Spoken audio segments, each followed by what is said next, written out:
Yep. And by the way, I just hit record, so we are recording as of now. Our newest Reddcoin event and family party. So, yeah, welcome everyone, and thank you for joining us and being able to spend the time with the team. I know we're all very excited about the switchover that took place, and it's really going to start a new day and age for Reddcoin. So, without further ado, we got a lot of awesome team members and folks here, and I want to be able to introduce everyone or give everyone a chance to kind of say hello. I am MindRedder or MindRedder, Timothy Musick, and it's a pleasure to have everyone here. Jay, TechAdept, I'm going to pass it on to you. If you'd like to say hello real quick. Just real quick, I don't get to talk today. Oh, you get to talk as much as you want. Yeah, hi everybody. Welcome to whatever we've chosen to call this, the Block Party PoSV Activation Happy Fest and Feel Good Jamboree. Yeah, it's good to see a bunch of familiar faces and names, and I think I see people sort of trickling in as we do this, which is kind of neat. I know everybody's feeling good about after we've activated. Everybody's getting some enhanced rewards there. Teams starting to scoop up some money there and start to use that to do some things. So I think everybody in the community is feeling good, and that's why we kind of put this together. We've hit a bit of a transition that we've all been working towards for I don't know how long. At this point, it is a matter of years. Just PoSV was, since the middle of last year. And after a long, hard slog and a ton of work on everybody's part, it's not exactly that we're coasting, but we have certainly hit the top of that mountain. In the roller coaster metaphor, we finally did hit that peak, and now we're just sort of gaining speed as we head downstream or downhill there. And I just, if nothing else, and I've said this, in our various group meetings and all that, but I think we have a fantastic project team here. Everybody involved is really kind of top notch and doing this for all the right reasons. It's a great group to work with and to meet and know in what we're doing. Really, this is about spreading out what we're doing to other people and bringing them in and letting them participate and help and feel that same excitement and joy that, we've managed to kind of cultivate here. And that's really all it is. It's about being inclusive and friendly and family and not getting too annoyed when people say the wrong thing. And under that somewhere, there's that Reddcoin thing, and we'll figure out that messaging too. But in general, it's welcome and have fun, and thank you for being a part. And if you're drinking, drink up. And I'll turn it over to John while I do that exact thing. Fantastic. Thanks, Jay. Yeah. So I think everybody knows who I am. I'd just like to put a nice thank you out to everybody who's come in so far and others who join later on. I think for me, it's been a bit of a nervous 6-8 months of getting to the PoSV2. It's always, when you do activity on the blockchain that you'd have to switch to a new block version and have people upgrade. There's a nervous apprehension as you reach that 100% point where you have to make that switch. And for the most part, I think it's gone exceptionally well. There's been a few little hiccups of people who have not got the message, which is astounding given the amount of effort that everybody has put in over the last 8 months that you have to upgrade, but we did make the 95% level, which, Jay, I know you thought that was going to be too high, but we got there. Yeah, it was clawing for the last couple of percent, but we got yeah. That's it's always hard. It's from a technology point of view, it's my side of that, but from a technology point of view, it's really protecting everybody who's participating, and that's kind of my message I always like to put out to the general public is, we've as a team, I think we've got your back. Our focus is on protecting the users, and that's probably one of the top points in all our discussions is where there are issues is how to prevent people losing funds and whatnot. And there's a couple of version 2 wallets out there still staking, unfortunately, and they're basically spinning their wheels. That they won't be getting those stake rewards until they won't be able to claim any stake rewards, and they'll have to reset back at that block that we switched over to But as I was thinking about it during the week after the activation, it's like, how do we get that message out there? And I think, as our team is growing and we're hitting so many different social media platforms, the messaging is broader. But I think it's like everywhere. You can get most of the people most of the time, but you can't get all the people all the time. So, but all in all, fantastic effort on everybody's side to get the message out there and keep the different social groups informed about what's going on. And I think, at this point, I think everybody gets a bit of a pat on the back for job well done. Absolutely. Yeah. So Tim, how hi Nick. Well, I want Master. Yeah, He's on mute. probably a good thing. Yeah, Nick, you're on mute, so we can't hear what you're saying. It's probably for the best. So I sent Chad Bitcoin to buy me Reddcoin today, and Albert throws his Reddcoin address in as a joke. Doesn't Chad send it to Albert? So I'm going back and forth trying to get Albert to transfer it over to me.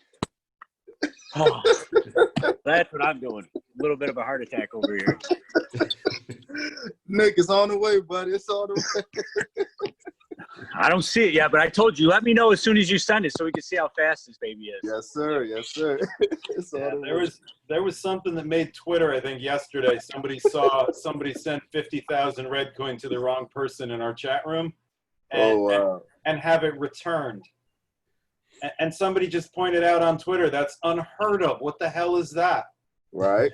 And to The everybody's spirit credit, right there. yeah, that's, guys, girls, that's the spirit we're trying to build here. That's the, there's an acute lack of community spirit other than the whole team spirit. We're going to get rich. I love to see it in action. I love to see, I try and encourage that, us, not me, but to see that stuff happen organically and to see people notice is just real gratifying. And that's where we're going. That's all this is, just helping. Yes, sir.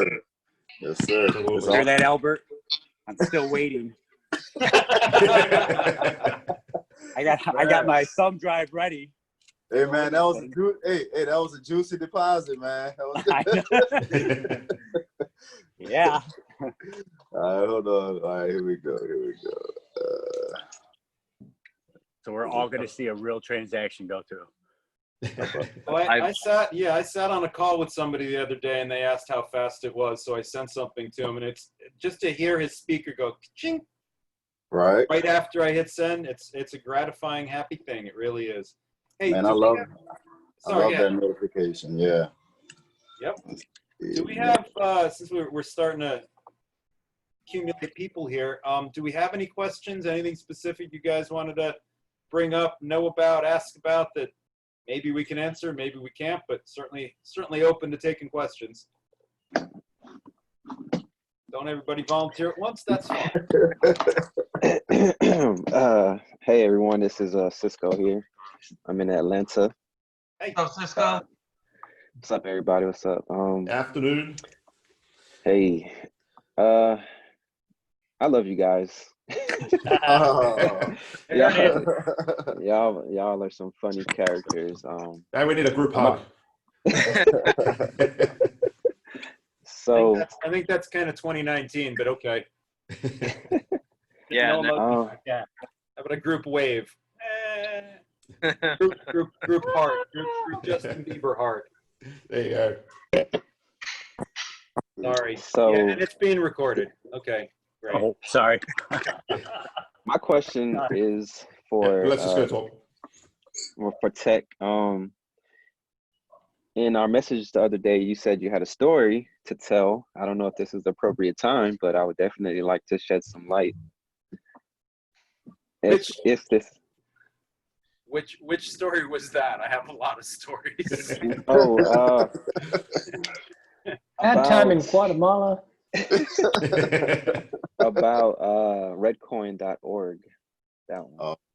No. That's not. that's the sort of thing. And I noticed Jimmy's in attendance here, and Jimmy's an ex-member of our team and part of that group. Where there's no hard feelings there. It's periodically, you know, not everybody agrees on things, and you know, people want to do their own thing and go their own way. Our community, like every crypto community that has existed since Bitcoin came up, is prone to different viewpoints and different attitudes and different, you know, approaches on how things are, you know, should best be done. And really that as a, you know, as a let's say as an entity, sprang out of that. You know, some folks decided they didn't really like what we were doing, and I mean, to their credit, they're driving something else, and that's cool. I will say there's nothing wrong with that. At the end of the day, if you're familiar with Bitcoin Cash, that came from the same kind of group of people associated with Bitcoin who decided, you know, hey, we're not happy with what's happening in Bitcoin and with the block limits and this and that. We're going to fork the coin. We're going to make our own symbol, and we're going to take it our own way. Typically, that's, you know, how communities break apart, and you get forks and you know, separations. Obviously, that's stuff that we don't like to happen. We are, you know, inclusive of everybody and all about love and family. And sometimes you have family arguments, I guess. But, you know, it can be destructive. In this case, you know, it's not. It's people who disagreed with the way John and I were driving things, but at the end of the day, everybody's family, and you know, we'll work together. If you notice, actually, they announced something about Reddcoin MC. If you remember Hanko Robbie, if you were in the space a little while ago, he spun up a system where Reddcoin was connected with Minecraft, which was a fantastic idea at the time, still is, obviously. And he actually took that and built something with it, and we promoted it a little bit. And there's obviously a lot of work to build something like that, you know, and scale it and make it a popular thing. But that's part of what they've picked up, and that's an absolutely fantastic application. Reddcoin needs to be used. The more people, and you know, if there are people in the group even here or when you see the recording, if you have ideas, you don't have to be part of the team. That's the beauty of Reddcoin. The tech is there. If you need help, sure, we're happy to reach out and, you know, lend some tech expertise. That's really the biggest part of what we do as the core team, not just kind of driving that strategy, but making sure the underlying, the code and the wallets and bug fixes and, you know, that everything runs smoothly, apart from adding features and fixes. But it's part of an evolution of a community and a cryptocurrency and, you know, all of this space. People have grandiose ideas and you know, all kinds of different ways to accomplish them. There's not really one right answer. So we're doing what we're doing, and they're doing what they're doing, and Bitcoin's doing what they're doing, and Ethereum's doing, you know, it's there really is a lot of space in this space. So anybody, you know, can basically do anything. Okay. I think just to add to that, I think what makes this project a little bit interesting is you know, it's a broad community. Like we cover so many different countries, people, ideas. Sorry, I just lost my train of thought then. I guess what I want to say is we're not just focusing on the blockchain. You know, for us, we're trying to build an entire sort of ecosystem around the cryptocurrency world. And you know, some people may agree entirely with that, and some people may have different ideas. And you know, the scope is there that if you want to get involved in the project, but the team is not going in the direction you want it to go, you can pick up and, you know, develop your own ideas and you know, add them on. You look at all the early projects like Bitcoin, Litecoin, Doge. The main focus is on just the blockchain technology, just the core wallet technology to build that up. They're not worried about, you know, how we're going to create utility in the coin. And while some people may think that, you know, our next big step here with the RDD is the pinnacle moment, there's other aspects like, you know, like Minecraft usage. There's a use case that, while it's a great idea, it's not something that, you know, the core team may necessarily be able to focus on or put energy in there. So you know, if you come to us and say, hey, I've got this, you know, $1 million idea, you guys should do it. It's like, well, that's not really our core focus. We're trying to do that. This is our core focus. But you know, you have the ability and the capability to go for it. You know, do your own thing. So you know, for us, it's about, you know, trying to embrace the community, and while, as Joe was saying, while we may not always agree on the methods or the madness, you know, there is scope for you to go out there and create your own bits and pieces. And so for me, it's, embrace the differences that we have, and it's like embrace the differences, but also support those. That the bottom line is it's all about Reddcoin and supporting that ecosystem and making sure that everybody is got at least enough information that they can move forward with what ideas they have. So it's as a culture, it can be we can be very insular sometimes, inward looking, thinking we think this is the only way to do it. But the reality is there's a million different ways of doing something, and you've got to help people out to do that. And it sort of plays into, as I brought back to the team recently, the idea of sort of swarm communication, or the mythology of swarm, where you give people enough information that they can go out there and do their own thing, and the whole community just works. They know that their place is to help build things up. It may not necessarily be over here.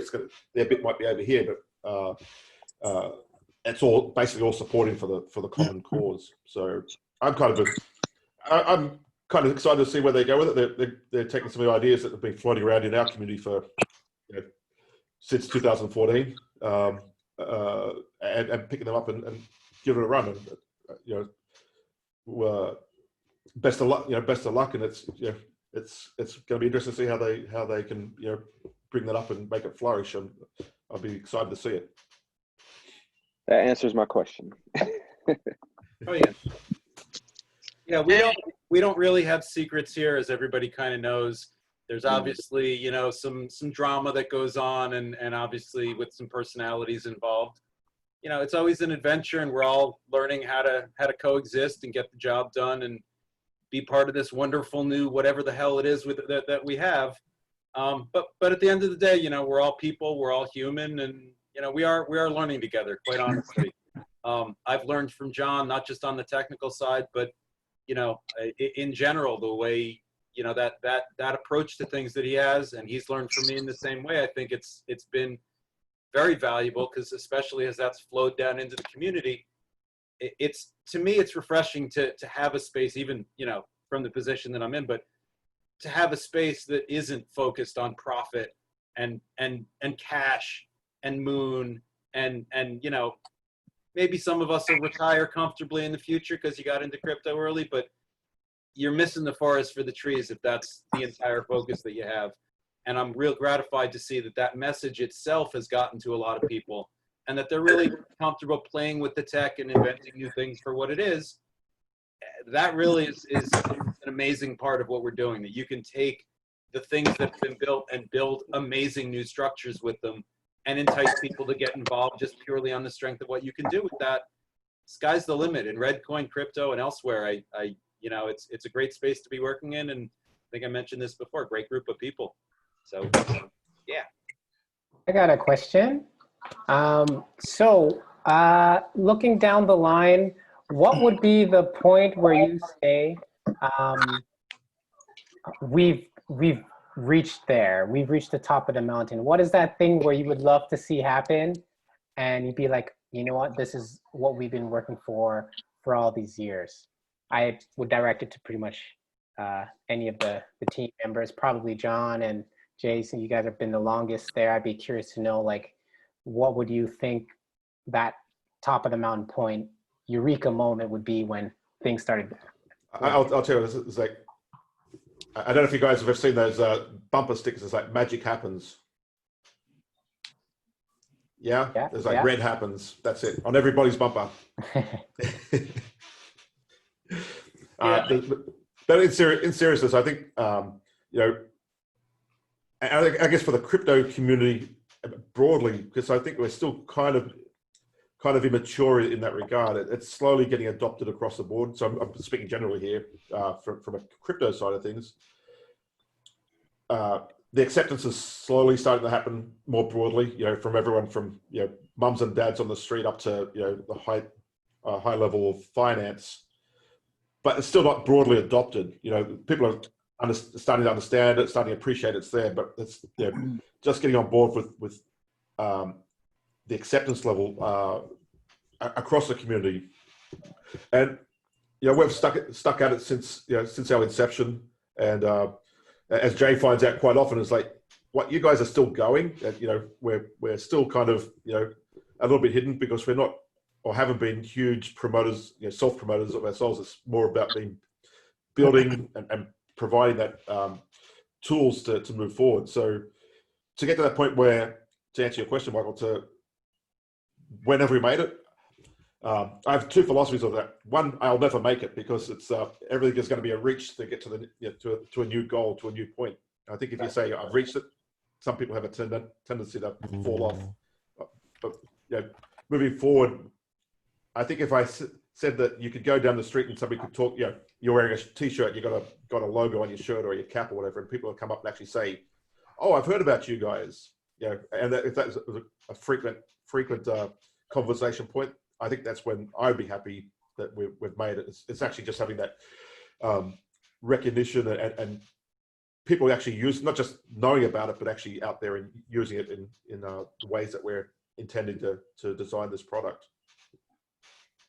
I think that was a really good answer, and I think it really captures most of what I would have said, with one exception.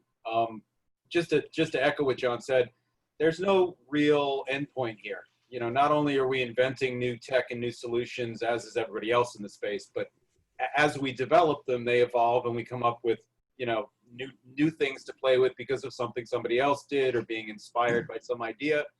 So I don't think there's an end goal here. There's a constant evolution and improvement. And to a degree, you know, the community and the crypto space will be seeing that from us in the next month as we evolve into what we've planned out for that next incarnation of what Red really is. That's enabled by the PoSV transition that really is going to be acting as the power behind what we can do moving forward. But I would say the other piece of that answer really is just very tangibly. Where are we now? Almost August. I visited a friend of mine pre-pandemic. It was right around before we launched PoSV, so it would have been December. Lives up in Brooklyn. It's a good trip for me. You know, I'm outside the city, Brooklyn, New York. So I went up to visit him, and we went around the corner and just had a drink together. And in that bar, random bar in Brooklyn, had a Bitcoin ATM and a couple of stickers on the side saying, "We accept Digibyte, we accept Reddcoin, we accept." And I stood there because my friend has no idea what Reddcoin is or what he barely knows what Bitcoin is. And just to see that in person with somebody I've never met using that system and happy with it. And we talked a little bit about it, and I don't think he recognized me, happily, but it's that entry into the real world. There's ways that Reddcoin, you know, is a bit of a fantastic payment system, but it's really kind of a niche payment system, as all crypto is right now. But as we evolve, if we can do the things that we're planning to do and connect to debit cards and ATMs and make it very usable, it's that kind of achievement of getting Red into the public space, whether people really understand the technology and what crypto is or not, and maybe they will and maybe they won't. If we do our job well and we evolve things to make them very easy and reliable and safe and rewarding, that has a very good chance of happening. And to me, that's the end goal, getting this tool out to everybody in the world, maybe not the bar in Brooklyn, but as we've talked about, the folks overseas, the less fortunate, you know, the US is a very, very fortunate nation. Almost everybody that lives here is doing better than parts of the rest of the world, I think is safe to say. Not getting into comparisons, people struggle all over, and we know that. But there are ways that a couple of dollars in Reddcoin, without having to pay fees, without having to take a bite out to give to Patreon or PayPal or whoever it is, that's life-changing. If we can get those tools to those people in a way where they're not paying fees and they get rewards and it's all, you know, supported because people can explain how to use it, I'm choking up a little bit. It's that real-world adoption and that ability to use what we've built in this simple technology to power really doing good in the world, and to have people be able to take part in that and have that direct effect around that to me is success. Whether it's an endpoint, I really don't think it is. That's success in what we're trying to do. And it doesn't revolve around the price, as we've always said. As long as there's value, there's value. but it does revolve around, you know, solving a lot of challenges and putting in a lot of work. And the people we've collected around that, this, for the most part, the people in this room, but people who are looking at this and considering getting involved, or, you know, hearing the message and realizing, yeah, Red's a little special. That's the success that we're, I mean, we've almost already achieved a good part of that. I would say we actually have achieved a good part of that. There's no reason to hedge on that. But I think that success leads to all of these other things that we've envisioned, and they're very measurable steps. You know, we've done X so we can get to Y, we've done Y so we can get to Z, and we've stayed focused on sort of trying to deliver as best we can and bringing in people to help out where we can. To me, that's success already. You know, the end goal of getting it out there is more success, but it's an ongoing trip, and I don't think there is an end point. I'm glad you guys are on the journey with us. If I can add to that, just real quick, the end goal for me, and I'm sure for a lot of folks in the community, the thing that's really gonna make it the moment for me personally is when the world comes together to change an individual's life and to make a difference, and there's nobody stopping them. That's what's going to make me say, we're there, we made it. Is when, you know, you hear a story on social media, you hear about something traumatic that takes place, and just a bunch of great folks come together and just completely change that person's life, or village, community, you name it. You know, that's when it's going to hit home. So that's my little. Absolutely. Was that Right a to the good heart. answer? All of them were great answers. Tech, question. Go ahead. Is there something coming down the pipe where I could go from a fiat, specifically US dollars, to Reddcoin directly? Because I have a lot of friends that would like to get involved in that, but I'm not too tech savvy, and I'm trying to explain to them that they have to go to an exchange, then go get Bitcoin, then from Bitcoin go to Reddcoin, and I know I lose them because it's a population that unfortunately higher studies is something that eludes them, because, you know, you gotta go to work to support a family. So I'm hoping that there's a direct bridge where I could explain, listen, this is direct, this is simple, get involved now.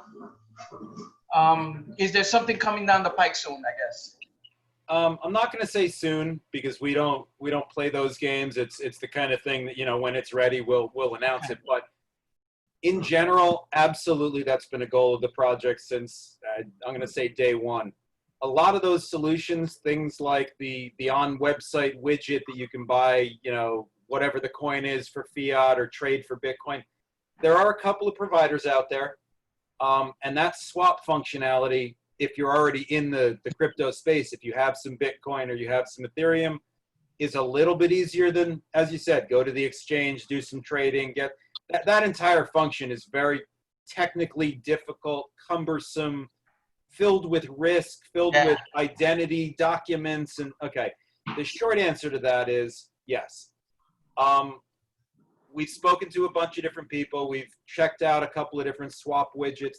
There's an InstaSwap widget on our site presently that outside the US allows fiat transfers and SEPA and things like that apply more to Europeans and other communities. The difficulty there is finding one solution that is a global solution. Part of that is liability and you know, compliance issues around the world and in different countries. The US is particularly restrictive. I will say, though, that the other piece of it in a lot of cases is either a cost for integration or what they call in the industry a risk offset. If you're enabling that type of business, whoever it is you're doing it with wants to know if they get $20,000 in chargebacks, that you can cover that. So that's part of a lot of those relationships. If it's not just, you know, sort of a small group that said, I have a widget, you can trade here and there, and that's usually not the way that we would want to encourage folks for a lot of reasons. So the short version is, in a way that we can do it non-custodially, where we don't see keys and nobody see, you know, that it's the user's protected, and in a way where it's also legitimate and it's abiding by whatever the rules and laws are in place wherever you are. It's not as simple as people might think, but it is 100% an end goal. Not even an end goal. It's as quickly as we can accomplish that, and we have a few proposals on the table. Okay. Some of them require some investment, some of them require some work. But the short version is we intend, and we've had on the roadmap, which again is being updated and should be out as quickly as we can, is that goal of keeping people out of the exchanges for a lot of reasons. You should be able to buy Reddcoin on our site. You should be able to buy Reddcoin within RedID. You should be able to sell Reddcoin on our site and sell Reddcoin through RedID. That'd be amazing. If nothing else, and maybe in the core wallet, you know, it's the same functionality. There is a lot of work sort of being developed that we're identifying priorities and how to focus and you know, sort of running in all directions all at once now that we have activation. We've got a little bit of money we can play with. So I will say the next month for us, certainly as we move towards a lot of those things, is, and I said it in one of the channels because I couldn't help myself, is going to be very exciting. I'm proud of the group here for keeping the discretion that they have. But you know, we will be announcing some moves shortly that I think will make the community very happy, and really clarify a lot of what we're doing and how and why and how people can get directly involved. Again, we've talked about the activation of PoSV as a turning point for us. It's not just a turning point in the blockchain and in the system and the network itself, although it is very much that. It really is a new era in Red and what we can do with limited resources, and if we can improve things, and certainly that speaks to price as well as overall digital asset management. It's unbelievable what we can achieve just from the group that we have, let alone if we keep adding talent to it and people hear our message and want to join in. You know, that really is why we're here. And you know, I'm looking forward to seeing how things roll out and what the reaction is, because you know, again, we've been working on this for quite some time, the big picture, shall we say, in an attempt to make it more compelling and more clear what Red really is and what we can be and what we can do and how everyone can be a part of it. That's what it's meant to be. It's a group, it's a family, it's a community for everyone who wants to be a part of it, and no one who doesn't. If you don't want to be, there are other projects for you. But if you do want to be, and you can be involved as a redhead, as a holder, as a trader, as a coder and developer, as a marketing guy, as a branding guy, as a full stack developer, there is room for everybody and anybody who wants to contribute and make things better. And I didn't even mention the creative group, which is shocking because they've been working pretty hard to develop some stuff for us. If you're a creative, video, graphics, writer, we need you too. It's, you know, Red's your family and your community, everybody. If you want to contribute, step up, let us know. Anybody in this room, I think for the most part, knows the path to sort of move people into the group and explain what's going on. We're just looking to get bigger and better together and to do it with a unified voice and to do it with some awesome software and technology behind it. It's nothing fancy. It's just being good to people and you know, looking out for everybody, not looking out for yourself. I think if we can keep that in mind, there's literally no chance we can't succeed. True that. And not to mention, I mean, the members on the team, the volunteers, and the people that are stepping up has, you know, grown so much over the last few months. It's just, it's amazing to see, you know, people that are coming to us. They're totally on board. They love what we're doing, what we're about. And I mean, the community itself is growing, but the motivation's there for people to step up, and they're actually coming forward and they're like, hey, how do I get involved? And it's simple. You message one of us, we get you started and you're ready to go, and we'll plug you right in. And, you know, we'll put you in the best place that you see fit for your skills and talents. And you start, man. It's that simple. So it is awesome to see. So we are thankful for all the people that are helping out with the project in any way, shape, or form. you guys are fantastic, man. So thank you. Absolutely. Absolutely. Did we have any other questions that needed long, rambling answers? Well, cheers to that one right there. Cheers to that one. Yeah, fair enough. Yeah, maybe I have a question there. Maybe first, I'm the person, maybe I talked to you, Jay, before. I was the guy with the Catalina virtual machine remotely here. I made a little, I used the stake notification in the Reddcoin configuration for some notification scripts there. I made a little Telegram bot who notice me if I get some stake rewards there. And since the upgrade to the new one, I've get some, think some false positive stakes there. Is it possible that I get some notification from the old proof of stake version there, which are not verified on the new version there? Or I don't know exactly why I received this notifications there. I'm not. Probably an answer for me. So at the moment, the way the network is running, we've got a couple of version 2 wallets out there who are continuing to stake, and so in essence, they're running on a fork of the blockchain, and it is a competition for everybody running the new version 3 wallets. You will receive that block, but then the block won't get accepted. Why you're getting a notification though, I'm not quite sure. It could be to do with a little bit of reorganization occurring at the chain tip at the moment. While the version 2 wallets are still trying to gain power. Unfortunately, they're a losing battle. But if you'd like me to have a look at that, like log files or whatever, I can probably dig in there a little bit to have a look why your notifications are coming up. But I'm suspecting that at the moment we're still getting a little bit of reorganization happening at the chain tip, just as their blocks are being rejected. I've noticed myself even I can be staking and basically you'll stake a block and then that'll become unconfirmed, like it'll be waiting for a confirmation. So I'm not quite sure when that gets triggered. At what point? I think it's unconfirmed blocks there. It's not even shown in the blockchain there in the new one. It's I get a notification there, but it's not unconfirmed transaction or stake reward. It's not even there.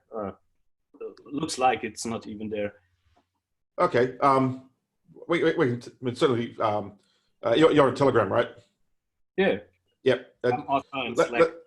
Or Slack, yeah. Just let's have a look at some log files if you're able to dig them up around that time to try and work out what's going on. The only thing that sort of pops into my mind if you're not seeing them are you using the QT wallet or the daemon? The daemon. It's running on a headless okay. server system. I was going to say, if you was looking at QT wallet, it's possible that the stake transaction is not on the top part of the list because they don't actually go in chronological order. There is a bug on the display. But if you're using the daemon, the headless version, the log files are usually the way that help solve that. I thought maybe it's a simple answer there. Maybe some stuff from the old version who doesn't get into the blockchain there because the new version is active, and maybe I don't know. It does kind of work like that. So as you know, for the blockchain, for every peer out there, for everybody running a wallet and staking, it's a competition. It's a big lottery system, and when you stake a block, it's not guaranteed that you actually get the reward until you at least get a confirmation started. Even that's not a guarantee. There's it's actually 50 blocks. You have to stake at least 50 blocks to get your maturity, and that's a security on the network to make sure that the stake value is not returned back to the network. So that the first 50 confirmations is once you pass that point, then you can basically say, yes, I have that block staked. So my experience in this switchover at the moment is there's a little bit of noise at the chain tip where you'll stake a block and then it'll become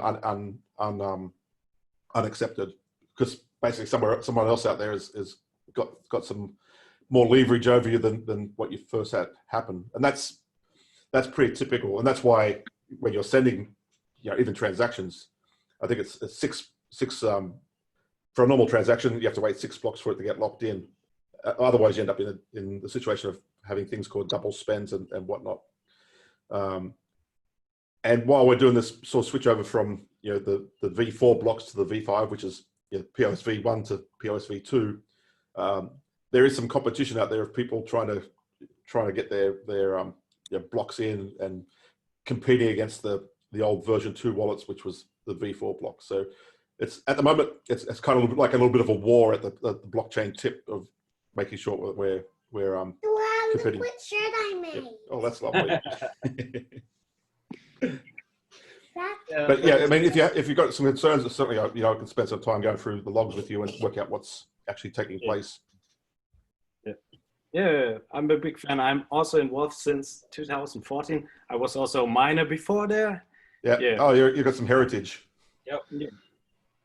Same. But I mean, my involvement in the project, I was not one of the people at the beginning. I heard about it on Bitcoin Talk way back in the day, and I thought, oh, that's kind of interesting. And then went and looked at Doge and Reddcoin and a whole bunch of other different projects. And when I was first starting out in crypto, I was lots of fingers in lots of pies. But I really liked the message that what Reddcoin had, and that I ended up being a long time involved from being the quiet miner in the background to where I am today. Thank God for that. So there's all your aspirations. You can start off just being at the front end. You could end up being at the top. Yeah, it's not a joke. It's funny, but it's not a joke, to be very candid. And I've told folks this story before. I was also not part of the original team. I came in after John, and I was the same sort of situation I think that a lot of you guys are now, maybe 8 years earlier. I was mining different coins and trading that for actual Bitcoin, and exploring different projects and seeing what they were doing and coming up, participating wherever I could. I am not a coder. Some of you know that, some of you don't. I'm really an infrastructure security kind of jack of all trades, but I understand the technology and I know enough to be capable. Hi. And it was in that role, I saw Reddcoin get spun up as an idea as a fork of Litecoin. We'll make it 10 times faster and we can mine large amounts. And I remember mining, must have been 6-7 digits at a time, 500,000 Reddcoin in one go. That's a trip.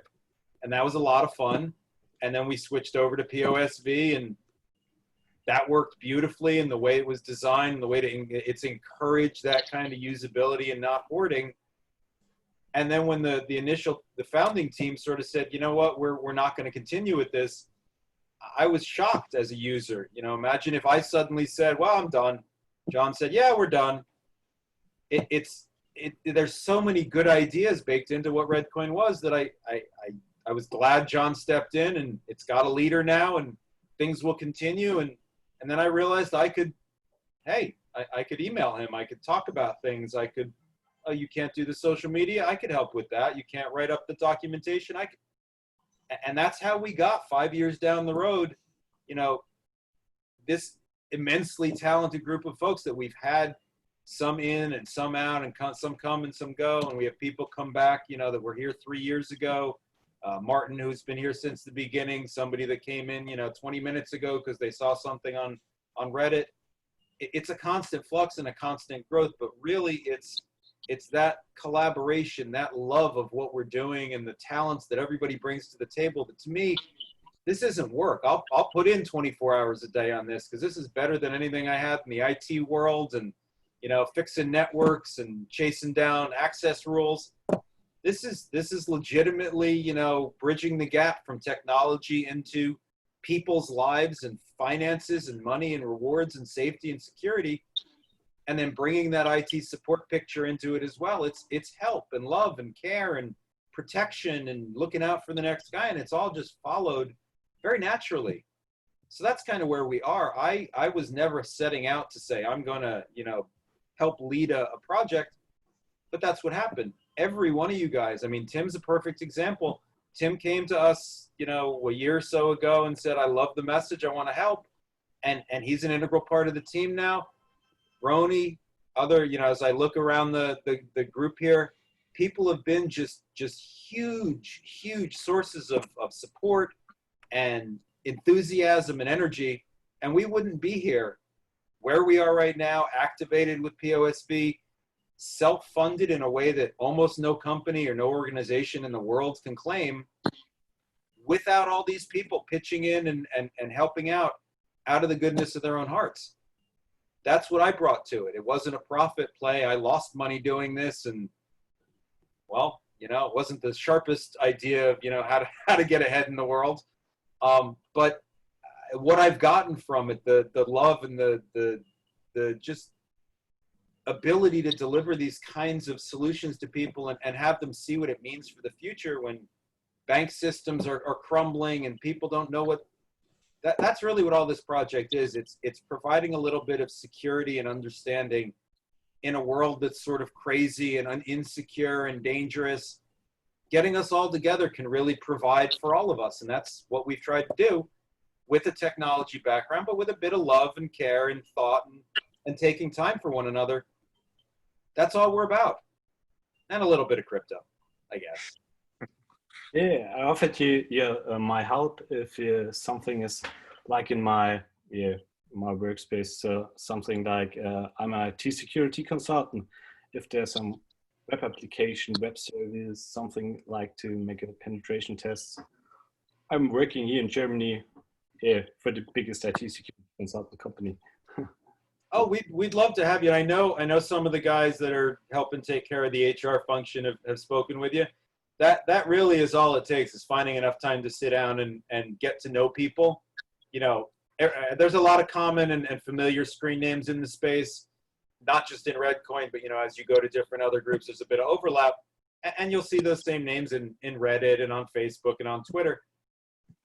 Those are the people that we love the most, the folks that have been around supporting us and speaking the language and staking away happily and helping secure the network. You're as close to family as anybody, you know? All you have to do is find some time to tell us what you can do, and let's do it. You know, and as far as security and stuff, that obviously is our priority. There isn't a ton in pen testing that really applies to us, because obviously all of the family jewels, the castle jewels for us is Reddcoin itself and the wallet. And, you know, that's been pretty well attacked. You're welcome to attack it further if you'd like and see if we can find some new vulnerabilities to fix. To our credit, we did just, I think with the last release, put out fixes for the only known and documented vulnerability that applies to our chain, that fake stake attack that really is just a denial of service, but, you know, anything to interrupt the network and gain some advantage is a problem. That's what I'm talking about with bringing different people to the table with different skill sets and different ideas. We do have to focus on security, on QA, on testing the software. Whatever part of that, you know, makes you happy, Martin, that's what we want you to do, or anybody else. You know, it really is. We're trying to provide, you know, something where people can pitch in where they're comfortable and where they're happy and be rewarded for it, whether just in Reddcoin or, you know, a little bit of experience and notoriety and fun. We, you know, can't promise you'll be famous, but we can promise you'll have some fun while you're doing it. So yeah, you know, you and everybody else that stepped up, I think we've got a group of at this point going on almost 40 people, including creatives and folks helping on marketing and content creation and social media management channels. It's become and is becoming a very complicated adventure to simply provide Red to people. Couldn't do it without everybody stepping up to take ownership of their little bits. And you know, we need more. We need people who care about doing it the right way and care about Red and you know, maintaining what we've built and moving it forward. But there's no limitation. There's no, we have to keep it amongst ourselves or we lose something. I think we only gain by every person that joins. You know, more power, more reach, more redheads. Yep. And it's funny because, like, when you look at the big picture where we were at, you know, before December 24th, you know, we're just an all-volunteer group. You know, we're in this space and we're doing this for the love of what we're building, for the love of the community, for the love of people. The big thing is putting people first. And that's something that we're striving on every day. And it's proving that because there's people coming to the team that are here strictly for the love of the project and the love of what we're creating and what we're trying to achieve. You know, that we're not backed by some big bank or some big company that's just pouring millions of dollars into us to develop us. No, it's really a community-driven project.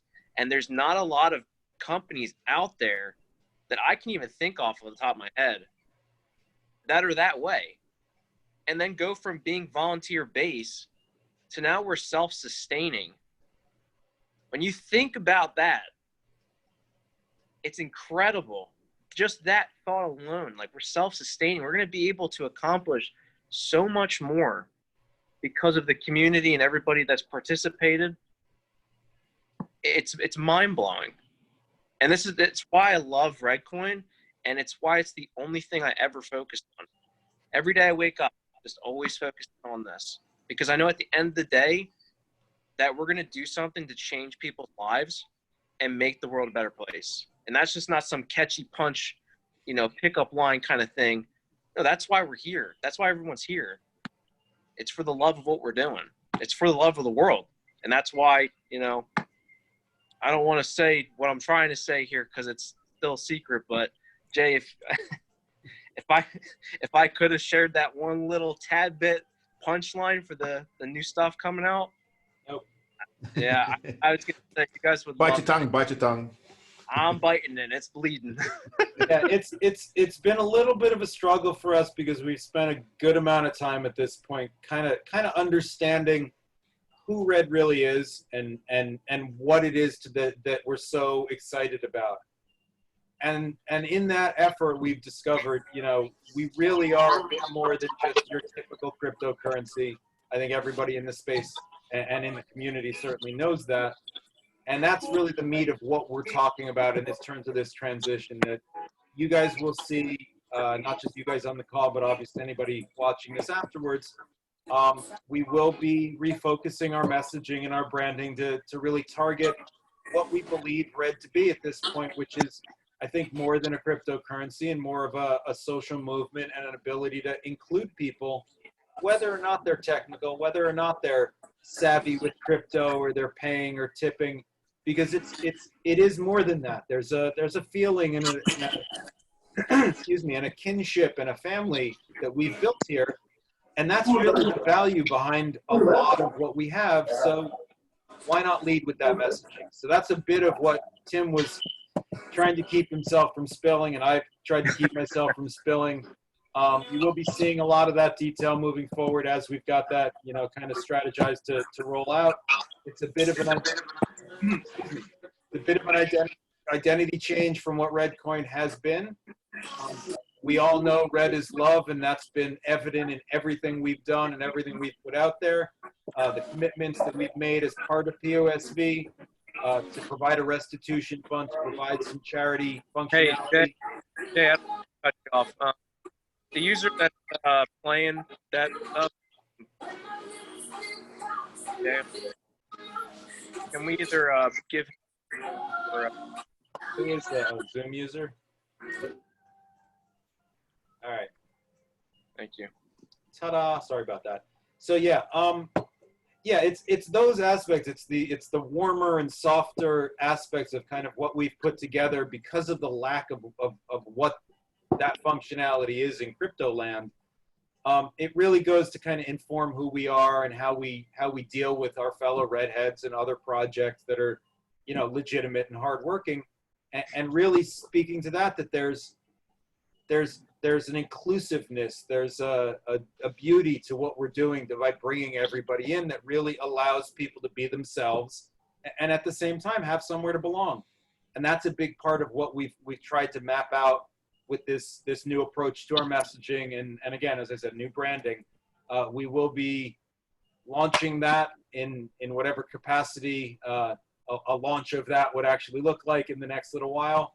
And I think it hopefully will clear up a lot of what we're trying to accomplish.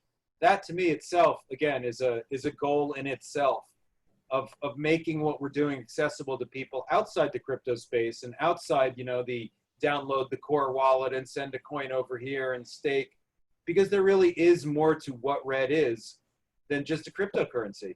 Frankly, just the Redhead group alone that we've pulled together that's looking out for each other, helping out in Telegram, chasing down answers right and left on forums and Reddit and Facebook. That's not typical. That is not what happens elsewhere in crypto, and it sure isn't what happens elsewhere in the world. That's what we've got, and that's the value, the amazing attitude that every one of you has, because John and I took the time to explain it. Now you're taking the time to explain it, and maybe somebody winds up with a little financial security because they did, or maybe they get their money back because they made a mistake and no other crypto would have done that. That's all the change we're trying to make in the world. It's not a lot. It's little things. Little things.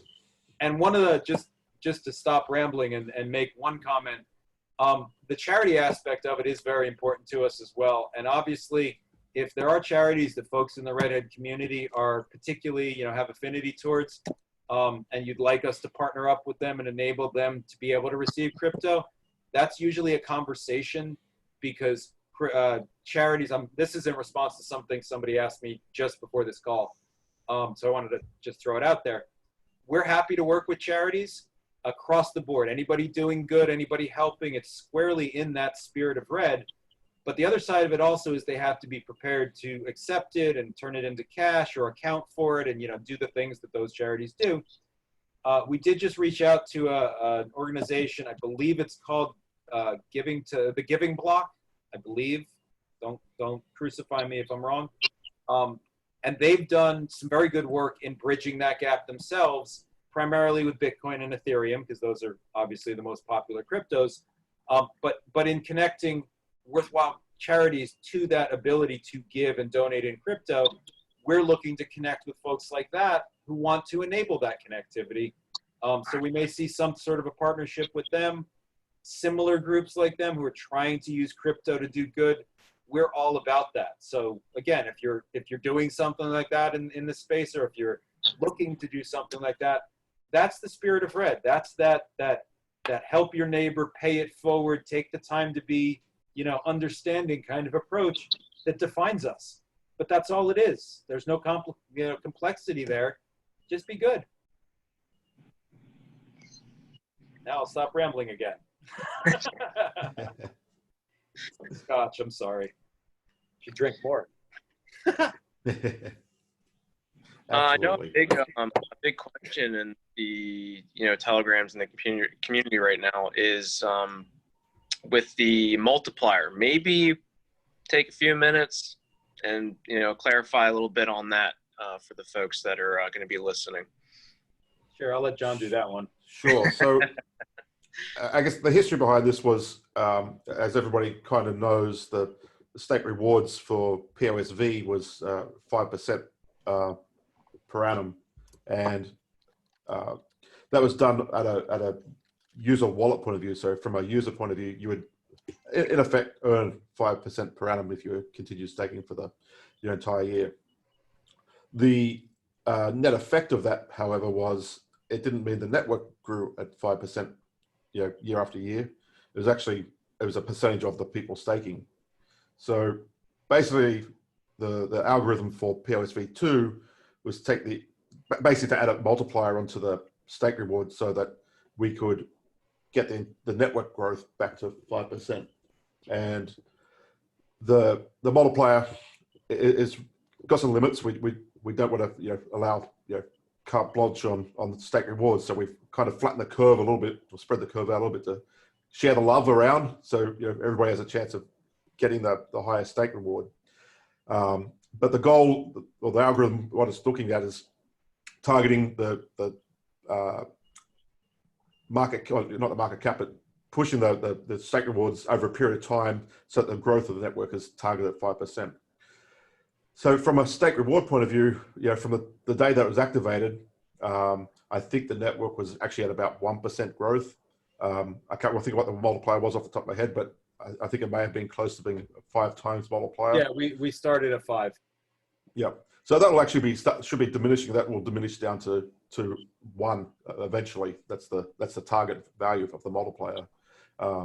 So actually, it was probably a deficiency in the code. I probably should have put something into the console to be able to get the return that multiplier value, which I may actually do in the next week or so, just so people can have a bit of a closer look at what's going on, and even retrospectively look back at activation point, what was the stake multiplier value. But basically, the goal here is that the network growth will be 5%. So that will mean that people's stake rewards will be higher. I don't think we'll ever hit the 1% because we need 100% of network staking to be able to hit the 5% growth. So it's what was I going to say? So from the multiplier value point of view, it's got a limit. I think it's the value limit is 5 at the high end and 0.5 at the low end. So if the network starts trying to creep above the 5% growth, then it'll actually target lower reward rates. So, and basically the value should kind of trickle along close to that line as possible. Right.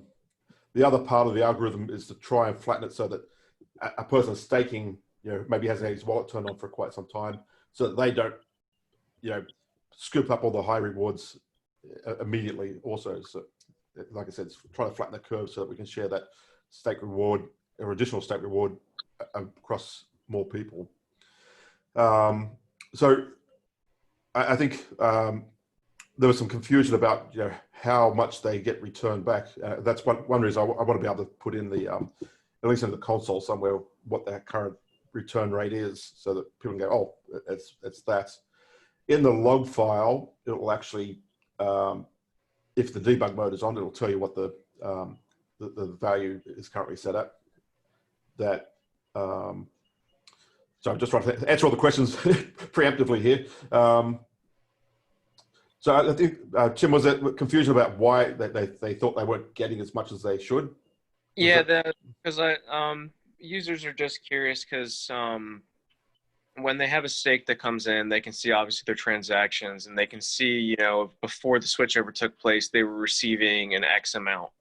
Right. And now I'm sure a lot of users are looking at that and multiplying it in their head as to, well, if I was getting 250, I should be getting, 1,000 now. Well, at the same time, you got to keep in mind that stakes are not always going to be the same amount. Right. And also the other part to that too is the stake reward, it still is POS under the hood. It's still PoSV. So right. We have the actual PoSV formula in place. So it still targets, the peak value of PoSV is 8 days. If you the coin age at 8 days is kind of the optimal point. If you just turn your wallet on after a year, then you'll get a higher stake reward, but not the highest that you could have got, type of thing. It's one of the lovely, tricky things about the PoSV is it's a very hard thing to nail down. Like, how can I maximize my reward? Well, you can do it by staking every 8 days, but there's no guarantee that you're going to stake every 8 days because the network weight has a play in it. So how many people are staking will also change that value as well. It's for me, it was quite an interesting algorithm that was originally put in for PoSV2, and that's kind of why I've stuck around here to explore that. And I guess probably what we're going to do is, I think the best approach to help people identify this is a bit of development work on my side, is to expose what that multiplier value was, so that they can look at their block that they staked and say, oh, had I not had that activated, I would have got X amount, and with it activated, I would have got this new amount. And I think that's probably the easiest way to remove any uncertainty about what's actually occurring there. Yeah, I think in general, people took the explanation that we offered of it being related to the percentage of people staking as that's the only factor, and it's really not. Just like blockchain in general, it's a complex system. We've got a number of different calculations going on there at the same time, not just what, 20% of the network is staking. Okay, that's 1/5. And just as a side note, the Telegram bot that's been tracking those statistics, and we've been obsessively punching PoSV as we watch the run up, it is, and for the last little while has been reporting the wrong number, in part just to an oversimplification of how it arrived at that number. So Oliver actually at the moment is correcting that formula to pull it directly from the log.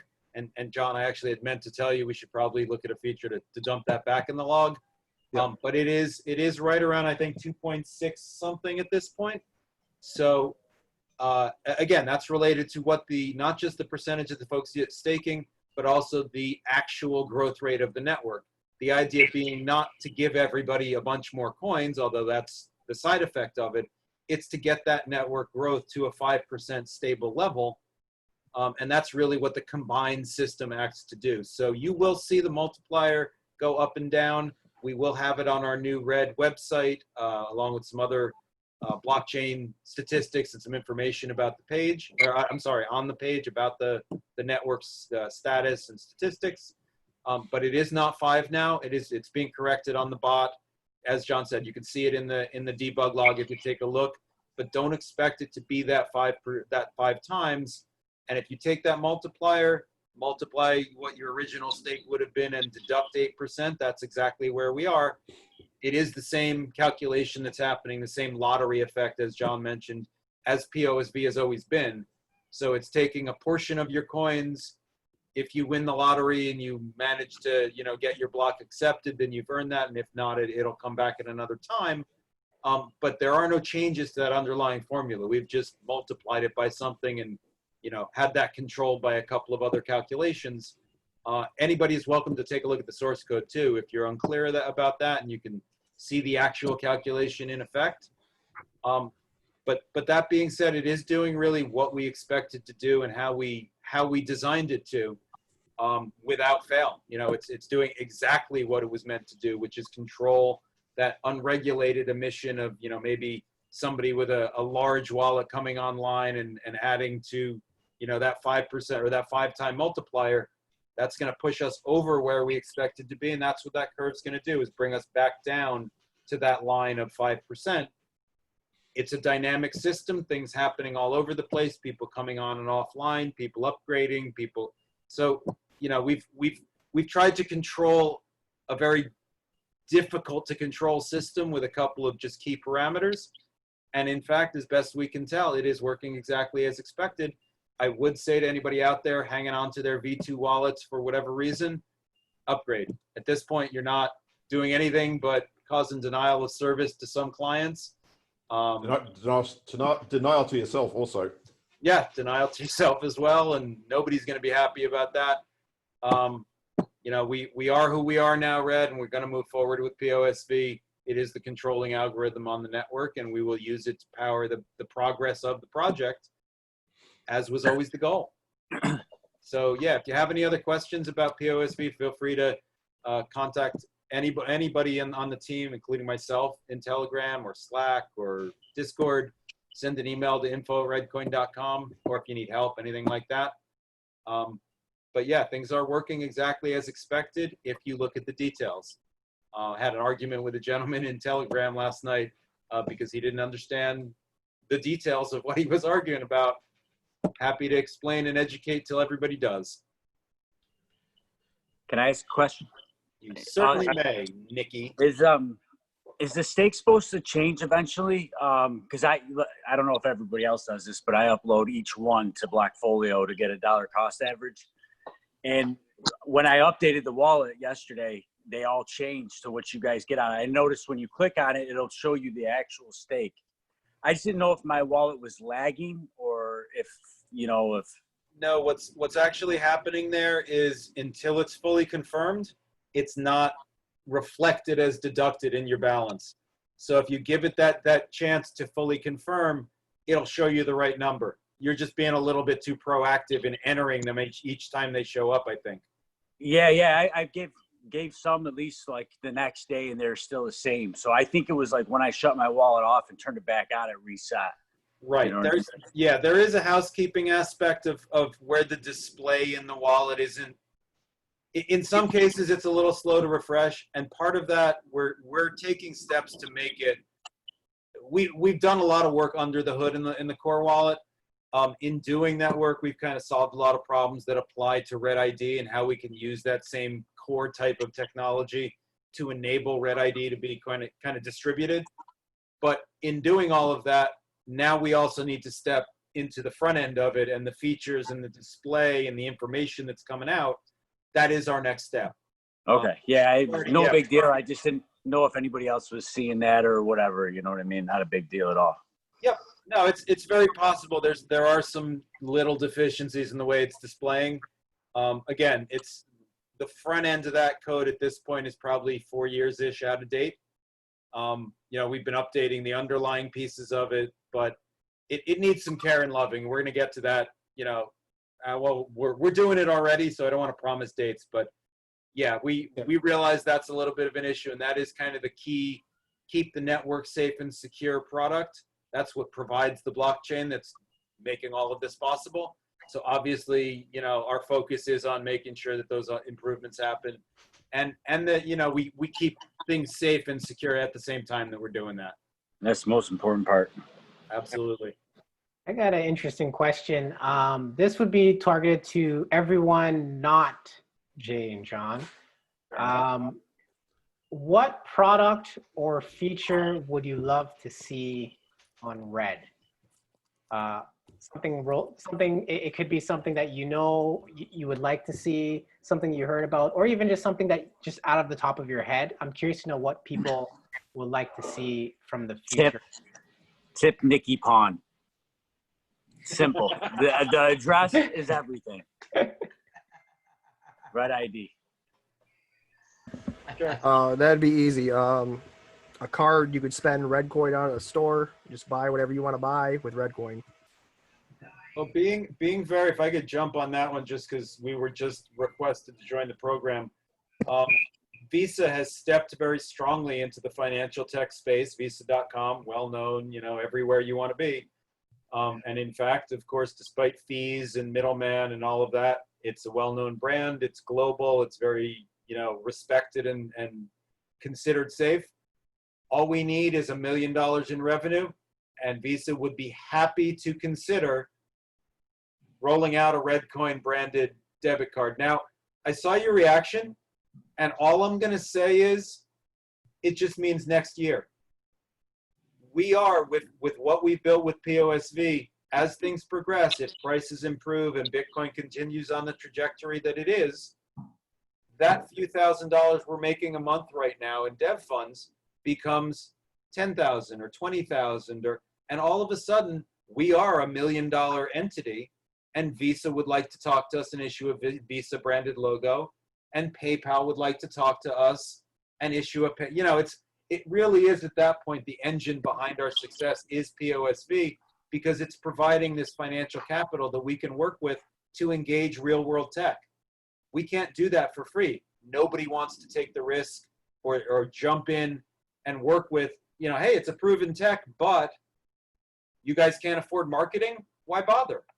So that's really what PoSV is doing for us. It's providing us that revenue stream and that foundation so that we can play with the big boys.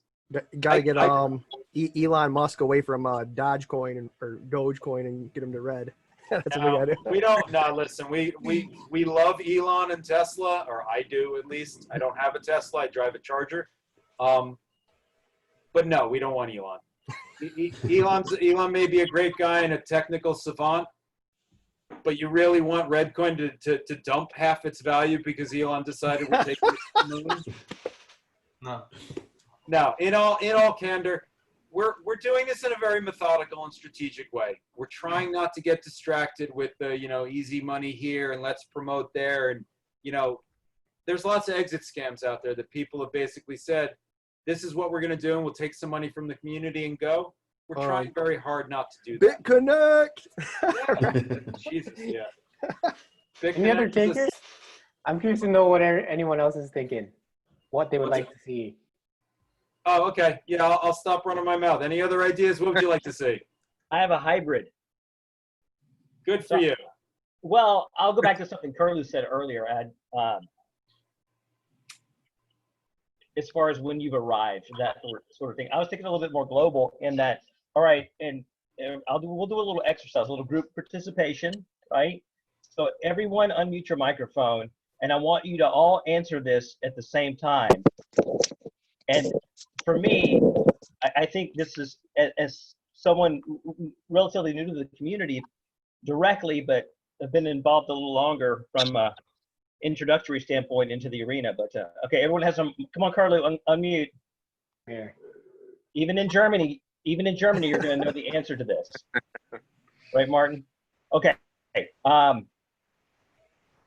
What company is this? Are you ready? Yeah. Ba-da-ba-ba-ba. McDonald's. McDonald's. I want to buy a Big Mac with Reddcoin. Exactly. Ronnie, what did you say? I'm loving it. Yes. Ba-da-ba-ba-ba. Well, I'm loving it. You know what's amazing about that, Michael? That aspect, and I'm glad you actually chose that as an example, because McDonald's, and we have somebody who actually works for McDonald's who's expressed some interest in joining the team. So that's interesting. I always like when we have, you know, synchronicities like that.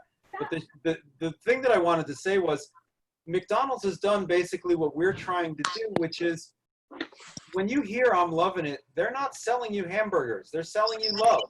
They're selling you that ability to show up anytime you want, get a hot meal, hang out with people like yourself, maybe get some fries. I don't know what happened to their apple pies, but that's the same thing really that at heart drives Reddcoin. It's that sense of love and community, and yeah, it's a crypto. Yeah, it's a payment system.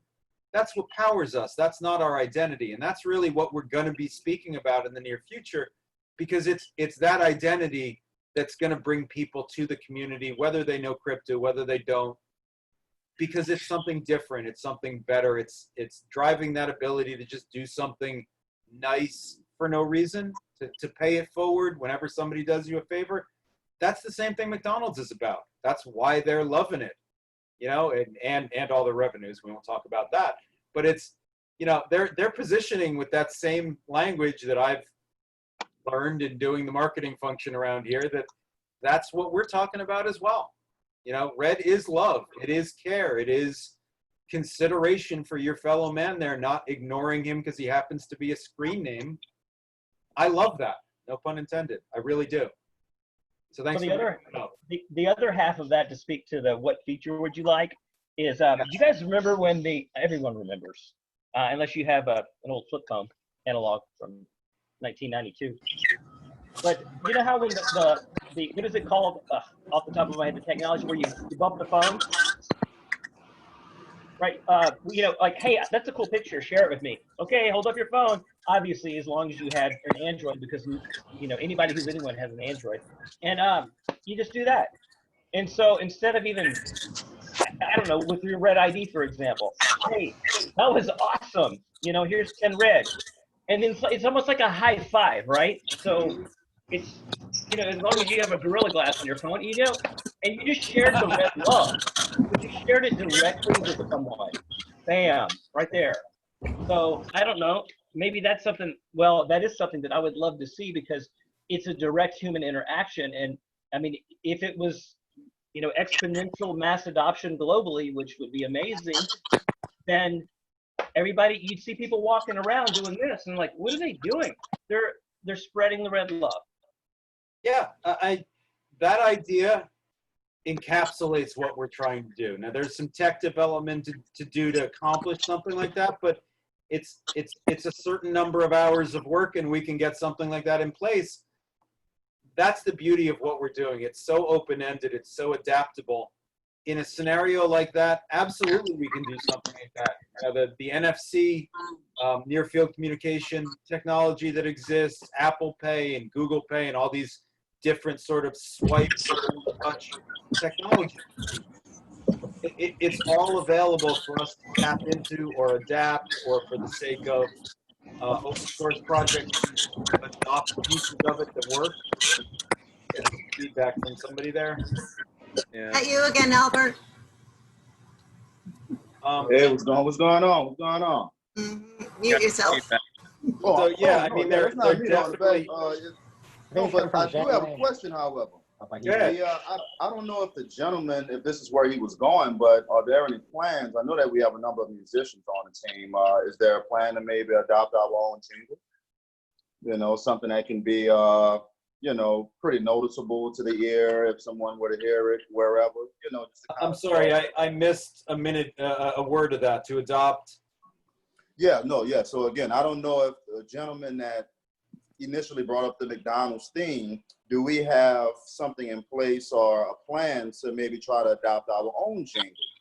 Well, let me tell you about that. Fire, you know? Let me tell you about that.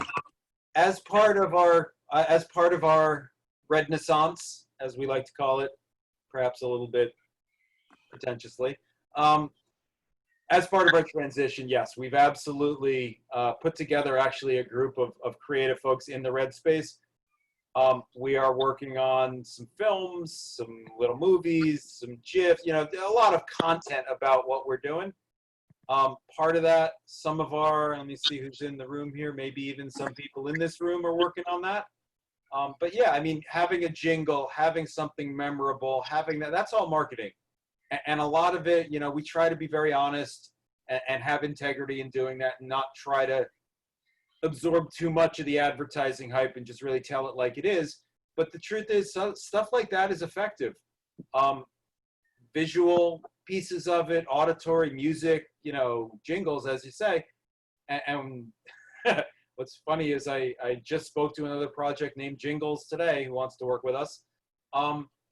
There are lots of things that we are working towards. That sort of stuff is more secondary than the sort of reaching out to platforms and technology and stuff that really is the core of what we're doing. But at the same time, we're doing our best to tell a whole story. So for some people, that's listening to music about Red and being inspired to, you know, get involved or to use it or do the you know, whatever that is. For some people, we've got a gentleman who's working on a bit of a written piece that he wanted to, you know, was inspired by a conversation we had and asked if he could write, I guess, the equivalent of an op-ed about Reddcoin. So not only are we working on some of that stuff to represent who Red is from our perspective, but I would hope that as Redheads sort of get inspired and feel, you know, what we're trying to lay down there, that anything that they come up with that really is part of the community and is pro-Red, put out there and maybe we'll adopt. You know, there's no reason to be part of the team to have some sort of contribution to Red when it's really all about Redheads. You know, Right. we have a bit of a separation, but at the end of the day, we're so tied closely into the Redhead community. I know each and every one in this room, most of you by your real names, certainly by your screen names. And at this point, I mean, I've hung out with a lot of you more so than anybody in real life for the last few years. Same with John, same with Tim, same with Roni. We are a family. You know, it is that virtual kind of aspect that has penetrated the rest of the world, but we all have been living that for years. So no, I feel like anybody can contribute. It doesn't just need to come from us. Yes, we're working on the official jingle, but who's to say that, you know, you, Al, or Nick, or Dave, or whomever isn't inspired and sits down and comes up with something that, you know, blows our socks off. That's our new jingle. We are a community-driven project. You have ideas for the wallet. You have ideas for an application. You want to bring that to the team and have us work on it, or develop it yourself and, you know, deliver it to us to be talked about. That's what we want. It's that engagement. We're not going to not only be able to do everything ourselves, but we can't think of everything ourselves. Right. We're trying to drive the project forward, but the periphery, that's all you guys. Gotcha. Yes, sir. Hope that answered your question. Oh, no. Yes, indeed. Yes, indeed. Always, always. Yep. So speaking to truth teller's point, I know when I've arrived, when I'm having dinner with my family, and I whip out a red card, and they translate it into dollars, whatever I consume. There you go. I got my account, my red coin, but they translated and they made the whole transition into dollars, and I could just walk away calmly, you know, be on my way, because in my red coin with my staking, it's more beneficial to me than to have my monies in JP Morgan. Sure. I'd rather have it in red coin. Sure. That's when I've arrived. Yes, sir. That's a whole nother topic right there, man. The power of the wallet, man. The interest that we're gaining on a daily basis, depending on the size of your wallet, man. There's no other bank, at least that I know of, maybe other than a Swiss account, that can match it. To be honest with you, that's just how I feel. And Yeah, I agree. a lot of power can be unlocked, especially for people that live in like high inflation countries and stuff like that, where you're probably forced to store your value in, you know, whatever dollar, Zimbabwe dollar or whatever it may be. Having it in a crypto asset that just happens to, you can use to donate and help other people. At the same time, you can use it to help yourself. So Exactly. Volumes in many different ways for many different people and many different countries. Yeah, so I got a big question. So probably not just about Reddcoin, but maybe the crypto space in whole. Maybe you, Jay and John, can answer this. So evidently we're going to stores nowadays and they're saying there's a coin shortage. And so I think they're trying to transfer to a digital currency now. Is that something you guys are seeing? Like they want to go to a U.S. digital currency, but everybody wants to stay on Bitcoin, or, I mean. Well, I mean, John, did you want to take first whack at that, or would you like me to? Oh, you're muted right now. Yeah, you're muted, or your microphone. There we go. I'm unmuted again. Sorry, I'm somebody making noise in the background. I wasn't what I was doing. I think globally, you know, just outside the crypto sphere at the moment, I think globally there's a whole bunch of stuff happening that's causing all sorts of dramas for you know, the government level and, you know, financial, and maybe with the crypto you know, birth, you know, 2009 was kind of foreseen this, you know, bit of premonition from 10 years ago,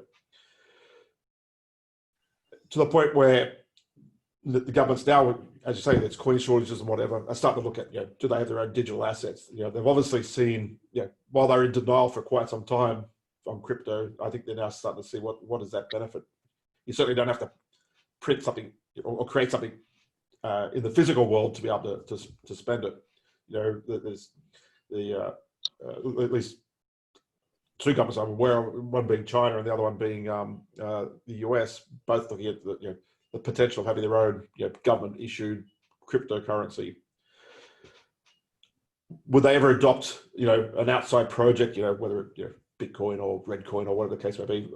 I think categorically that the answer would be no, and the reason being is, for the whole reason that I think we're in it, is they don't have control over those projects. You know, it's a peer-to-peer free network, which can't be government controlled. Whereas, as most people are aware, governments like to have, you know, their fingers in everybody's pie, so, you know, to their satisfaction. No, real quick. So, yeah, they don't want to use an outside project. So now, let's just say they go to a U.S. digital currency. Now, are they going to have control to say that, hey, you can't buy Reddcoin or you can't buy Bitcoin? Do you think, you know? No, I think that's kind of short-sighted. I honestly think, and I've read a lot of this and tried to stay, obviously, in the role that I'm in, up to date with what's happening there. Mm-hmm. Some of that's very practical in nature. They're running out of coins because people are hoarding them, so they can't melt them down and you know, create new coins. I know the Bureau of Engraving and Printing is literally running out of the raw material to print money. They've done so much, and they do, you know, not just for the U.S., but for a number of other countries, is my understanding. As far as the digital dollar goes, it's a recognition of some of those aspects, but really the way they've discussed it, it bears a very close resemblance to what exists right now. You have cash in your pocket, sure, but when you go to the bank and you deposit money, they're sending things electronically in a not particularly secure network, but they're sending dollars electronically, and they're being received at the Fed, or they're being received at whatever those institutions are electronically. No actual cash is trucked back and forth between those places. So technically, that's a digital dollar. What they've been talking about recently really is providing an objectively secure and hard to manipulate kind of public infrastructure for that. But at the end of the day, that's a private blockchain. If you run all of the governance nodes on any blockchain, you control what happens there. So they could use that to be able to roll back transactions, to reverse, fraudulent things, or to credit accounts with, maybe it's not a mining function. They can just credit and move things around the way that they want because they have a plurality of whatever nodes are running it. That's a different animal than Bitcoin or Ethereum or Reddcoin, because it's all by consensus. Nobody controls the majority of the network and can turn things in that way. And that's been a concern. That's really the mantra of decentralization. That's why we're doing what we're doing, so nobody can have that advantage. But it's the same thing as what Libra was presented to be by Facebook. It's no different than a lot of other digital currencies in that it's electronic. Yeah, we can send it back and forth, but there's no inherent protection you have there. Even Bitcoin itself, at the end of the day, is a distributed database. So it's not particularly unique. It's just the governance of it and the control of it is distributed. The digital dollar would not be.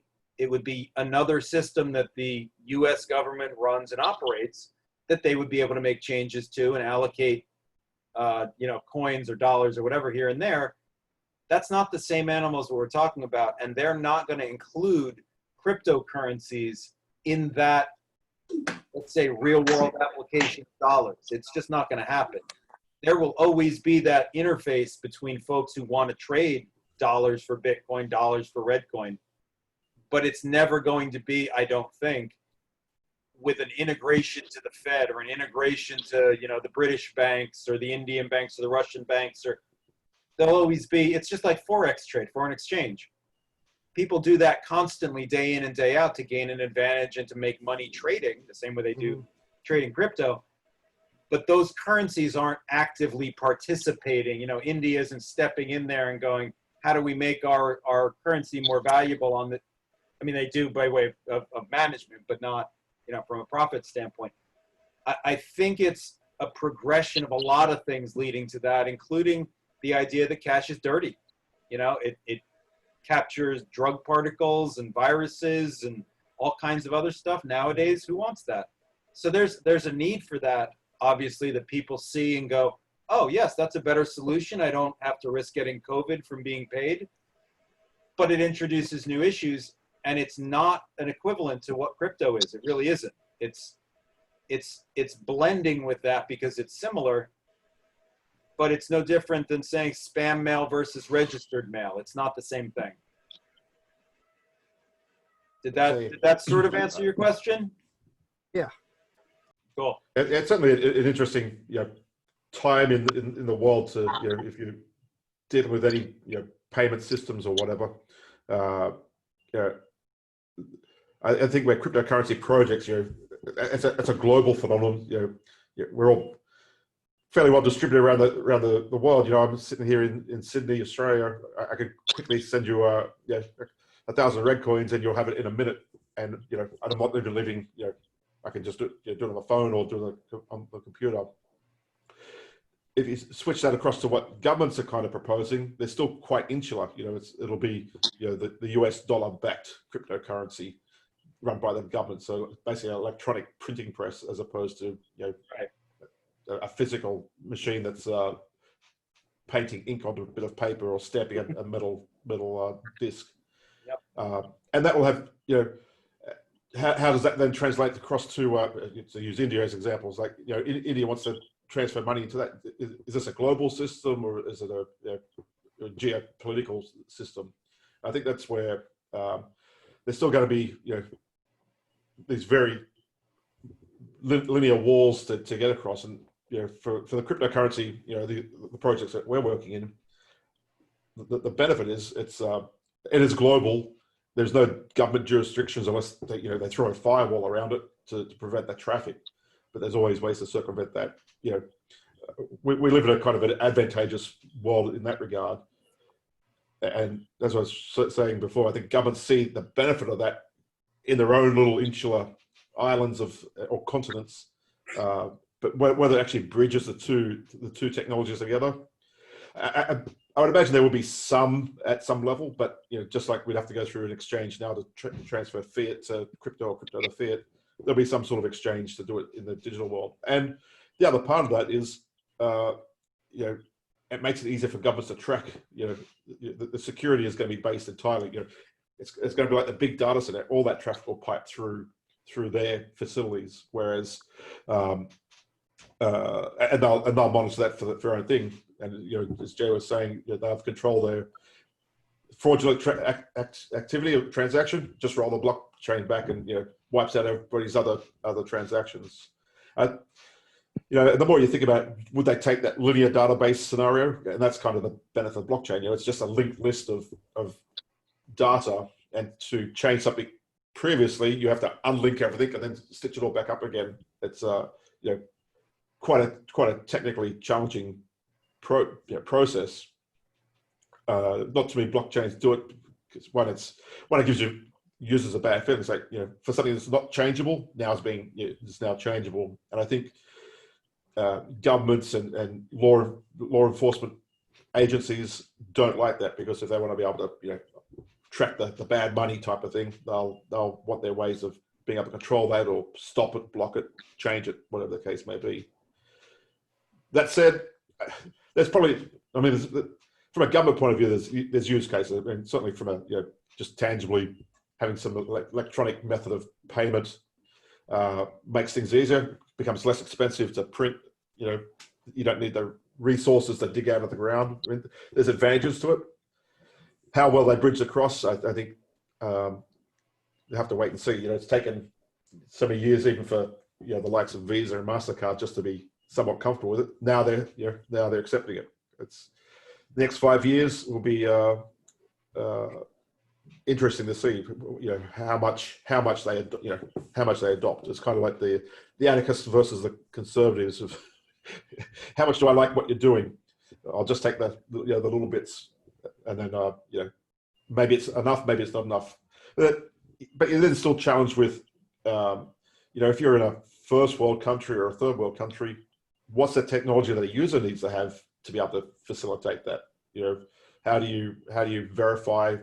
You're somebody in a small country town.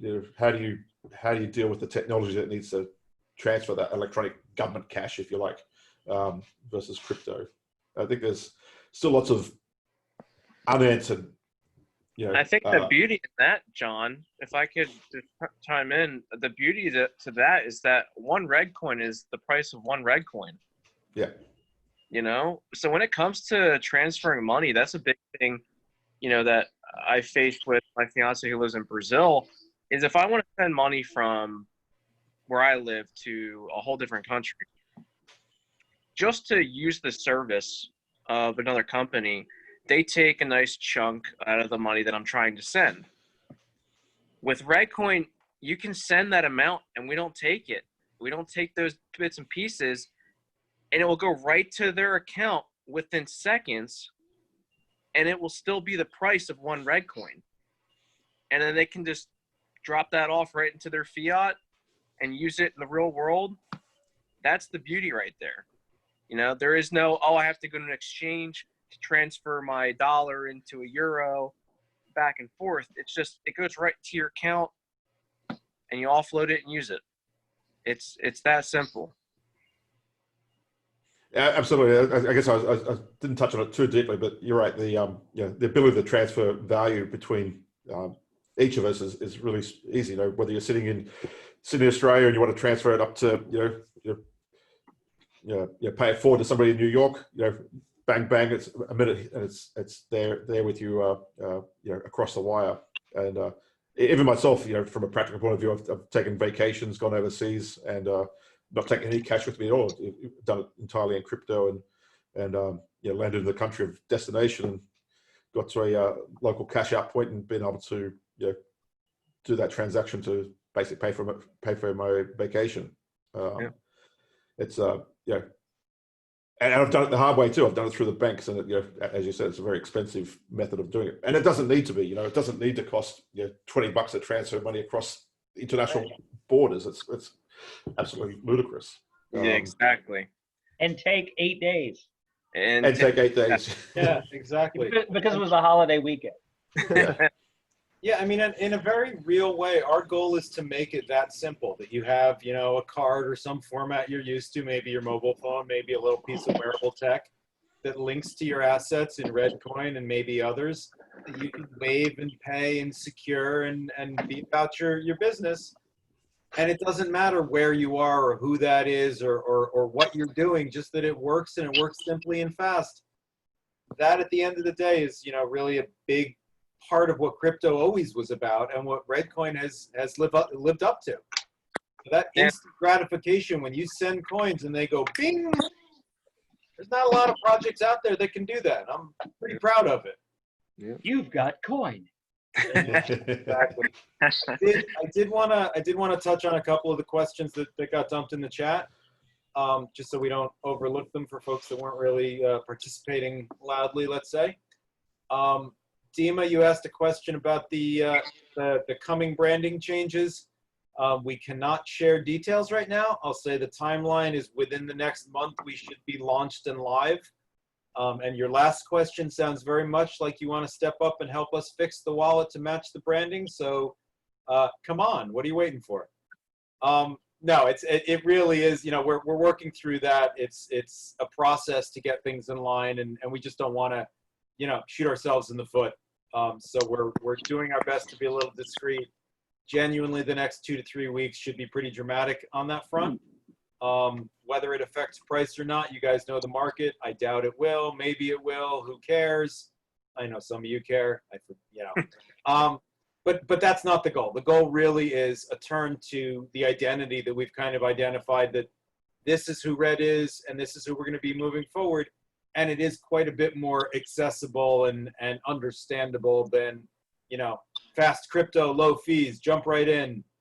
We do have more to us than that, and I think we've worked very hard to identify that and make it just out in front, that's what we're leading with now, and that's what we should have been. So without details, look forward to the next little bit. If we get in a month down the road and nothing happens, you can come beat me up. Dave asked about a mobile core wallet that was on the roadmap before. It is still on the roadmap. One of the tricks of Reddcoin is because staking is a network security function, it's not just a way of sending coins to people. It's difficult to put that functionality on a mobile device because of the resource requirements, file storage, and things like that, and the constant usage.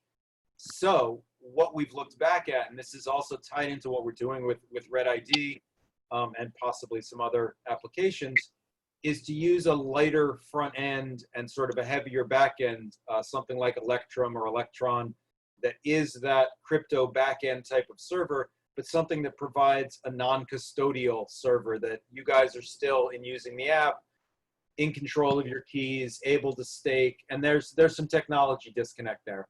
So we actually need to advance the protocol so that Electrum would be able to stake on a mobile device.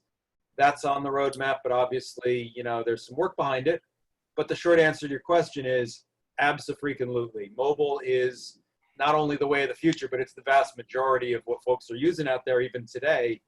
We would be idiotic not to target that as a key kind of application. Some of it's a little tricky.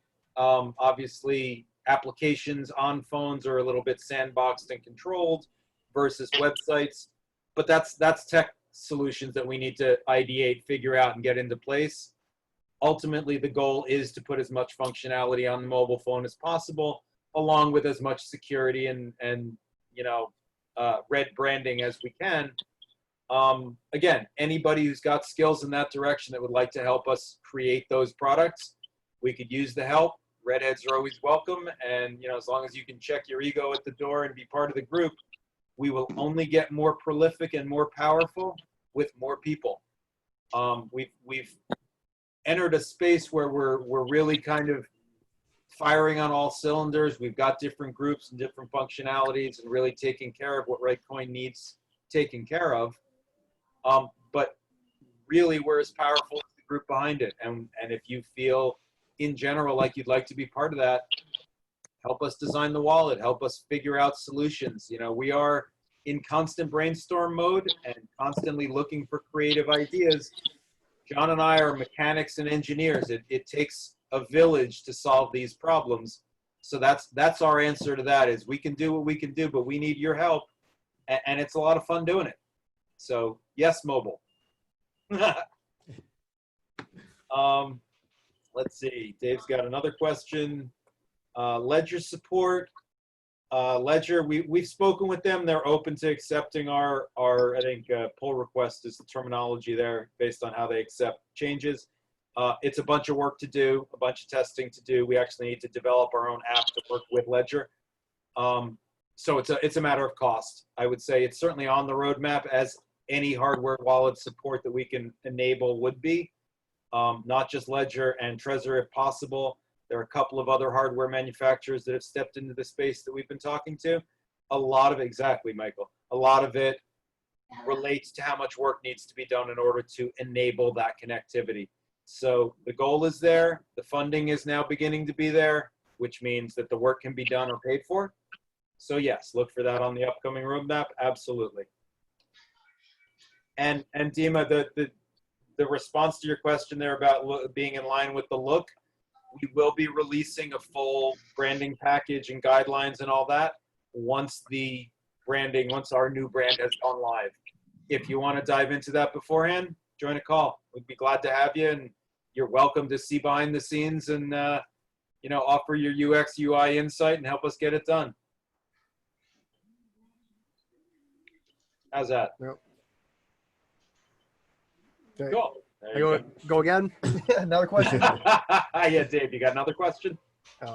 So I think I've asked you this before because about like joining another exchange. I think that's like what the key thing is, like holding Reddcoin back, is not being in like one of these top exchanges besides Bittrex. And you said they wanted like an ungodly amount of money to just join the exchange.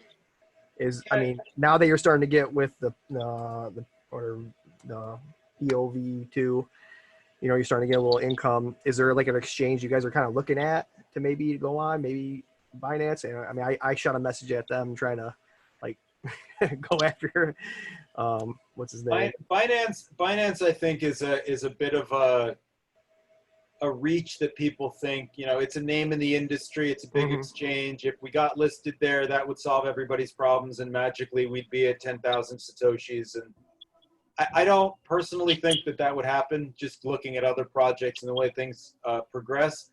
But that being said, we've reached out to Binance. We've spoken to their folks. They directed us that they wanted to talk about the DEX and their BEP chain, not the conventional exchange that they had. At one point, they asked us, you know, for things that we couldn't provide. But at the end of the day, I don't see Binance as the end all and be all, because in general, we're trying really to establish markets for redheads, not in the sense of trading, but in the sense that if you're in Japan or you're in China or you're in India, or you're in whatever country you're in, that you have an on-ramp and an off-ramp to turn your Reddcoin into cash and vice versa. That's the important part for us. And sustaining the value and maybe enhancing it. And that's got to do, as you said, with the trading and the exchange aspect of it. But at the end of the day, we're really trying very hard to target that at useful exchange listings for that purpose. Now, doing that with the same conversation with a lot of exchanges turns into, sure, we'd love to have you hand over X amount of money, provide liquidity, provide a market maker, give us a security deposit to guarantee your volume for the next 6 months. It's very cost intensive. Where we've gotten to is not only the basic conversation with a lot of the names at the, you know, the top 50 top 50 exchanges, but I was actually about to publish, I have to go through and identify them. But looking through my email from the last few years, we've dealt with hundreds of exchanges. Nobody wants to, if they're not tiny, they don't want to do a free listing. They're businesses. They want to make money. They want to have money put into their business and be reimbursed for any expenses, whether it's right and you know, sort of ethically correct to extract those fees from project like ours when we built the industry. That's for debate. But the short answer is a lot of these exchanges just want money and money and money, and we'll put you on there and no problem. Up until the 21st of July, we really didn't have that option. One that we did that we thought we had a good shot at kind of changed the terms after we'd raised some money, so that wasn't an option. But I would tell you at this point, we do have some substantive conversations going on with well-known exchanges. Some of them require a bit of technical work in order to get, you know, their needs accommodated. But again, just like a lot of the questions that have been asked, absolutely.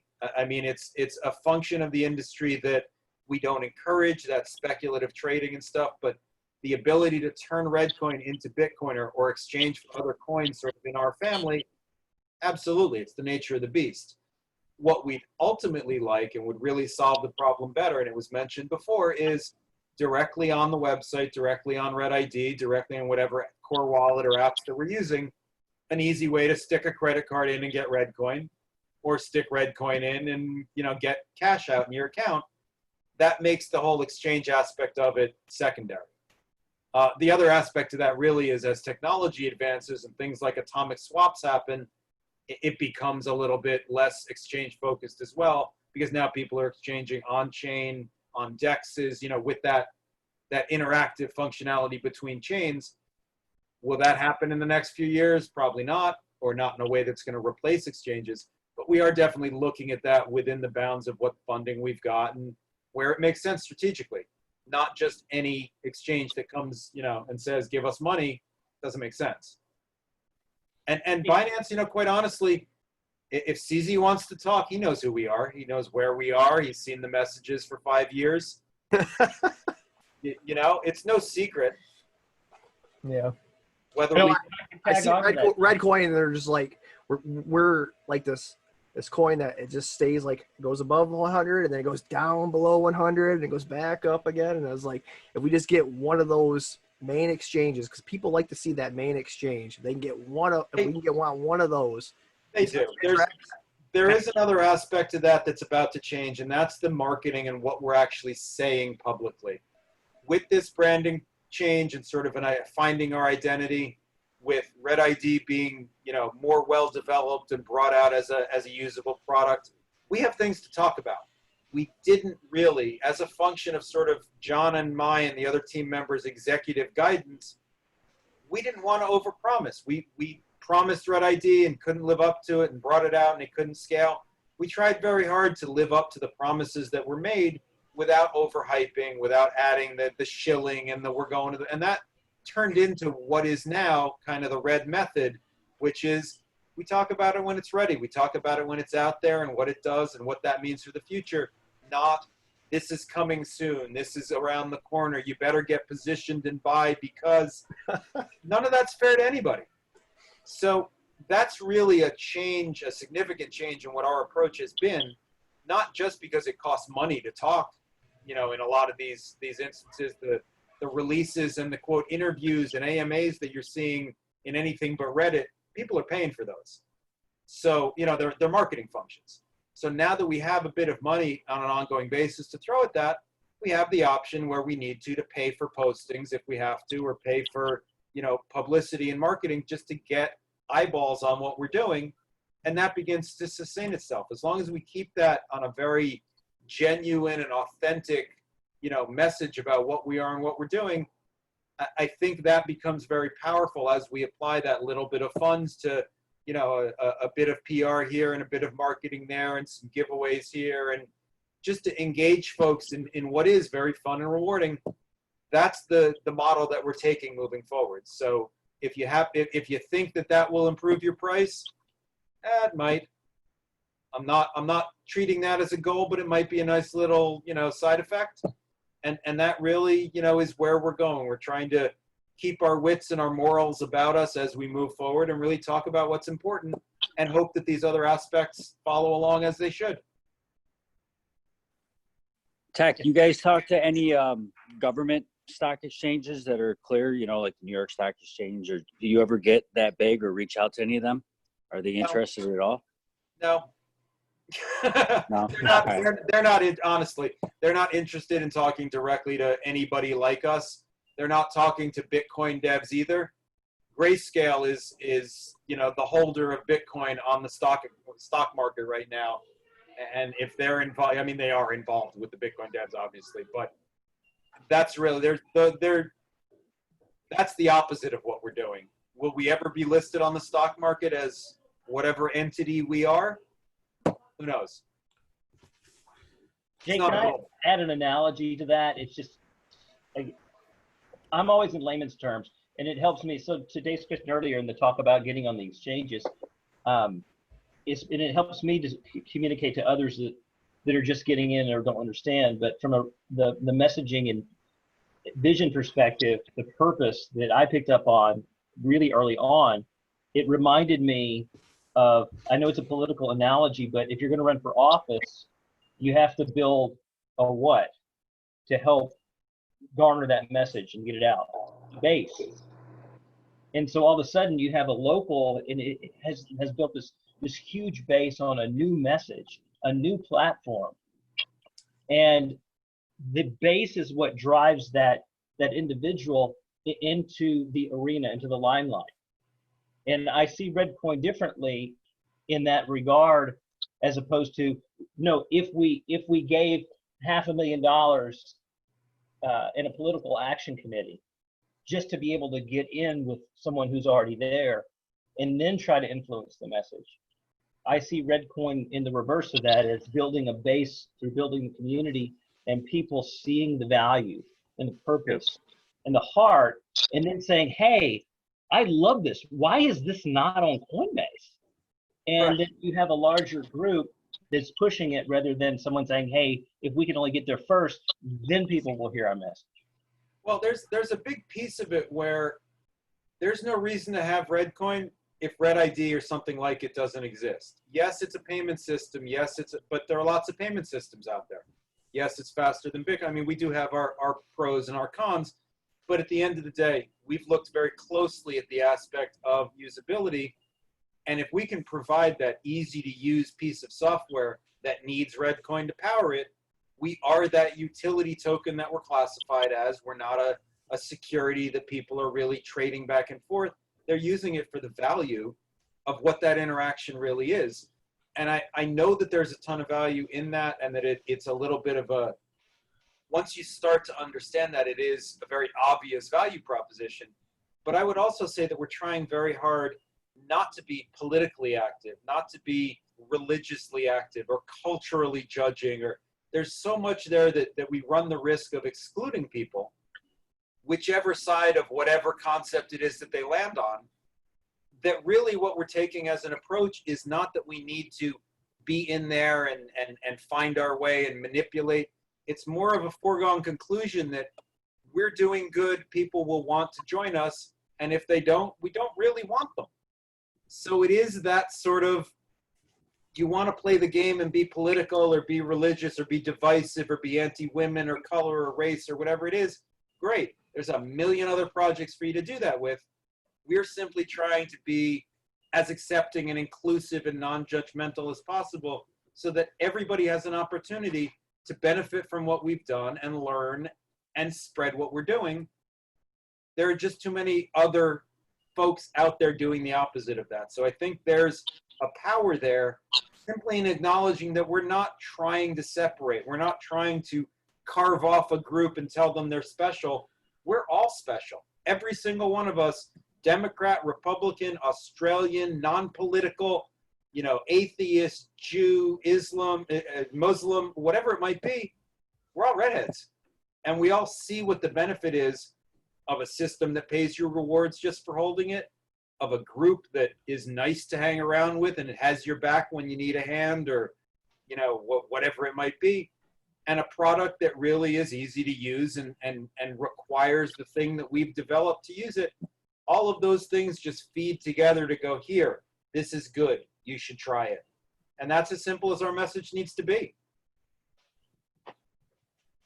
I got another question about Reddcoin. So I don't think I ever actually looked into this. So does Reddcoin ever end? Is there like a limit to Reddcoin, or we just like you just stake, constantly till Forever. Oh, okay. Actually, just to that point, I guess it's a little bit deeper than that. Absolutely, as a blockchain growth market, what's the total coins? There is no end, and I guess that's you'll hear discussions in circles about coins, whether they're what's the inflation value versus non-inflation type coins. So Right. Bitcoin is what 21 million coins. That's it, hard value. So once they reach that point, where's the value come from for people, or what has them continue mining the coins, and that then comes down to transaction fees. That will be basically the block reward at that point. When we for PoSV, the stake reward is 5%. Sorry, the block reward is 5% of your holdings. It's now 5% of the network. So it was had to think about it quite a fair bit when we were going through that process, because changing your inflation model, like all inflation, is is this the right thing to do? And I think the value of 5% still sits quite nicely. Whether we had it at 5% of your holdings or 5% of the network, it's not an overt amount of growth. It's better than a bank. So if you were to go down to your local bank to get interest bearing accounts, it's probably going to be, I'm not sure it's in the US or Europe, but you'd be lucky to get 1% on your savings account in the bank now. We're about to go negative here in the States. Serious? There you go. So in that case, it's 5% is very, very attractive, and I think that's still still attractive enough, but not overtly. It's not like some coins have 10 or 20%. It's crazy values, because you basically devalue yourself then to a horrible extent. I think 5% matches for lost coins, all the crazy stuff that goes on, that it keeps the network sustained long enough. Does the 5% ever decrease? Does it go down any? Or it wobbles a little bit. It's the nature of what we've built is going to make it sort of oscillate a little bit around that 5%. But it's also, in some cases, it is more, network growth now is stabilized at 5%. So what I was about to say doesn't necessarily. It was actually, just to answer your question, it will undulate a little bit, because we're targeting 5%. It's not a hard fixed amount, and the network growth and performance is really dictated by how many people are staking and whatnot. There's a whole bunch of numbers that go into calculating the reward amount, but the algorithm basically looks over our past blocks and goes, okay, what's our growth? And we're looking to target. It's always a target value, and it will flip around a little bit, but it'll be almost unobservable, I think, unless you get down into the block by block analysis. But yeah, that one piece that John mentioned bears repeating. A lot of people look at that and go, "Oh, inflation, that's bad." And arguably, people have their opinions about deflationary versus inflationary systems.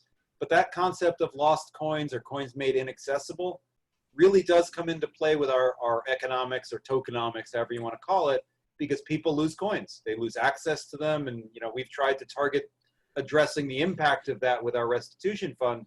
But the reality is those coins are being taken out of play.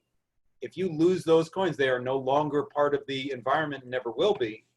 So we may have a 5% coin emission, but we have very little way of measuring. Maybe 1% of those coins got lost, or people lost their keys, which is the same thing. And it's meant to address things like that. So it's not purely mappable to your typical, fiat economic systems. And there is a lot of debate going on around what's the best rate and how would you want it to grow. We tried to take, a very reasonable, really a very conservative growth rate. There are projects out there that are promising and delivering 60% staking returns, 80% staking returns, admittedly without any kind of real kind of oversight and legislation. That may last, it may not. There are other factors that go into those particular projects, but I don't see that that's sustainable. What we do think is this is a nice kind of middle ground for letting the network grow a little bit, accommodating for lost coins and lost access, and at the same time making sure that there are plenty of them out there so that people aren't hoarding them or ultimately sending, you know, 0.0007 of a red coin, because a lot of the joy in what we're doing is here's a pile of red coins, not here's a fraction of a decimal of a, you know, a sliver of a red coin. It's not the same feel. Whole numbers feel better than fractional numbers. Yes. Yes. Yeah, you're right. If somebody's to send you, 1,000 red coins, that sounds much better than receiving what, 0.00001 of a Bitcoin. Yep. And in a perfect world, we might get there where, it's a higher value. But I don't think that's going to happen for a while. There'll always be 1,000 red coin. Yes. Was Reddcoin the first staking coin? No. Peer coin was probably the Peer? Okay. Yeah. Peer coin. Yeah, we've borrowed some components in developing I say the royal we. I wasn't part of the team at the time, but PoSV was borrowed in part from work other people had done, and had some unique components to it. It is a unique algorithm, but all of this work borrows from what other people have done and takes inspiration from other people's successes. We have probably 2 other projects right now that are talking to me about potentially emulating what we've done with PoSV v2, because it's an awesome mechanism to drive the project if they have the same community buy-in and people behind them. You can't do it in a vacuum. If you look at I think it's the Bitcoin Cash folks right now, they're trying to work out the same type of mechanism where the chain will provide some funding for development and that can be allocated. But the nature of their community is very different from ours. And they're having a lot of trouble even getting the proposal out there, let alone achieving 90% support. That's a testament to not only our design and planning and messaging out to the entire Redhead community, but your ability to understand it and embrace it and say, you know what, we get it. This is going to be enhancement for us. It's enhancement for the team. It's a win-win. It's really a win-win-win. That's unique or pretty unique in the crypto world, because everybody's out for themselves. Every individual is out to get their profit and get their cash and, take advantage of who they can. Not everybody, obviously, but the majority of them. And it's problematic. So we like to think we're different on that front. And, in a lot of ways, I think we are. But that's something that, again, we sort of broke ground and did it successfully. Not only are the media wanting to talk, the financial media wanting to talk to John and I about how'd you do it, what does it mean, but other projects are. It's that inspirational and that much of a solution to the challenge a lot of people have that I would be shocked not to see that showing up in a few other projects down the road. And more power to them. I'd love to see it. It's an acknowledgement of what we've done and envisioned and created. And that, to me, that's as much of a success as anything else. So yeah, it is an interesting thing that you touched on there, Jay. It's when you go back and look at projects, Bitcoin originated basically from an idea, somebody's desktop somewhere and with zero funding whatsoever. And it's become the thing that it has, and it become quite popular, and more projects adopted what Bitcoin had done. We had 2013 was probably a growth year for forking projects, and with the likes of Litecoin, Dogecoin, and Peercoin for a POS coin. Again, zero funding at that point.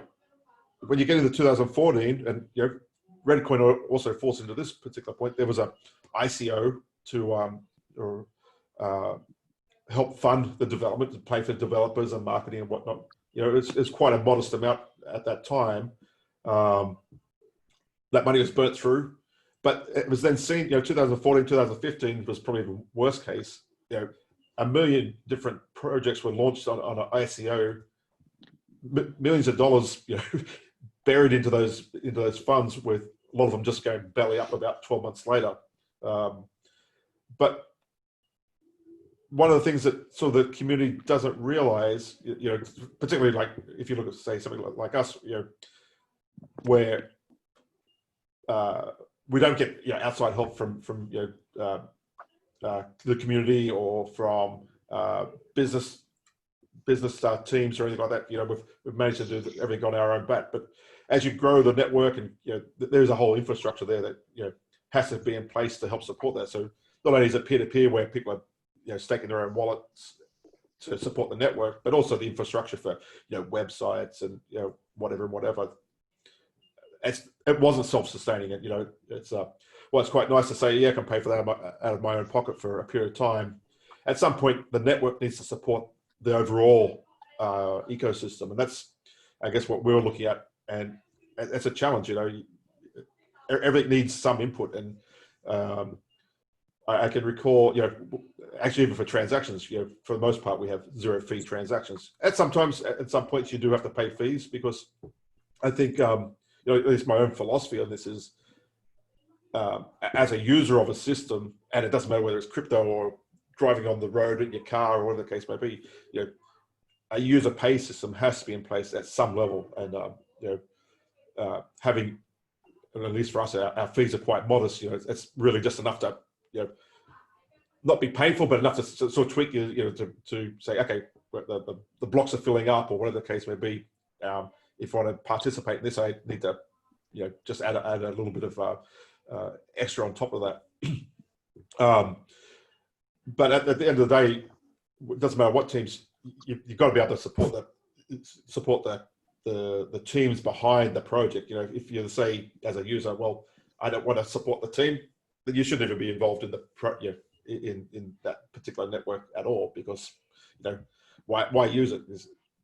I think Jay, as you said, the crypto communities can be quite selfish at times, and that's one of the things I've liked about Reddcoin from day zero. It's not, while we have some, you know, challenging conversations sometimes, everybody's in on the project, and I think actually, if I was to say, I think there'd probably be only one other coin that I know of that had a similar feel, and that would be the Dogecoin guys, where, you know, the community is behind the team to, you know, yeah, not even to a less degree, to a very strong degree.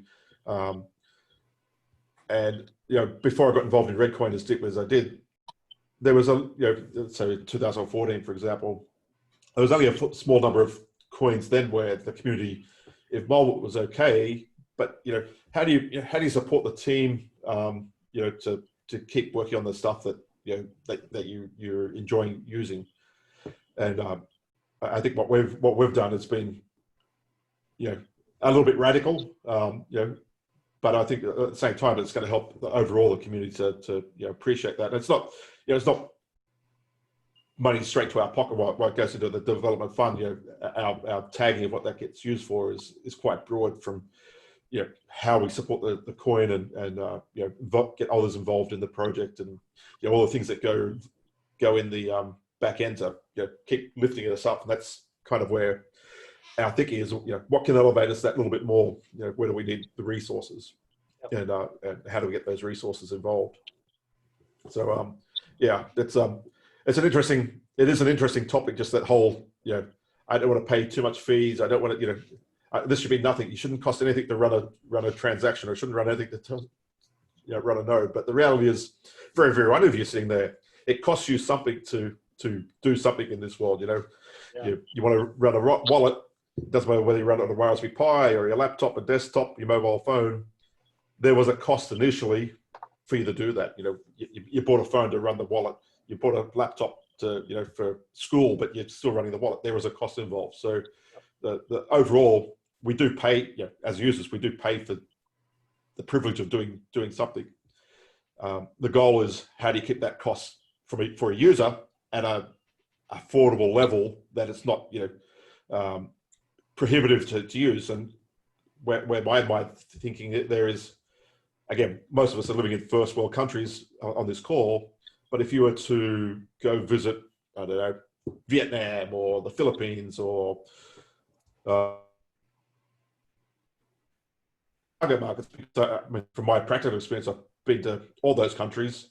I know from a user point of view, everybody has their mobile phone, so people are willing to spend money on technology, even when they have very little to spend. So the cost, the cost for a user has to be quite low to get them on board, but also the ongoing costs being quite low.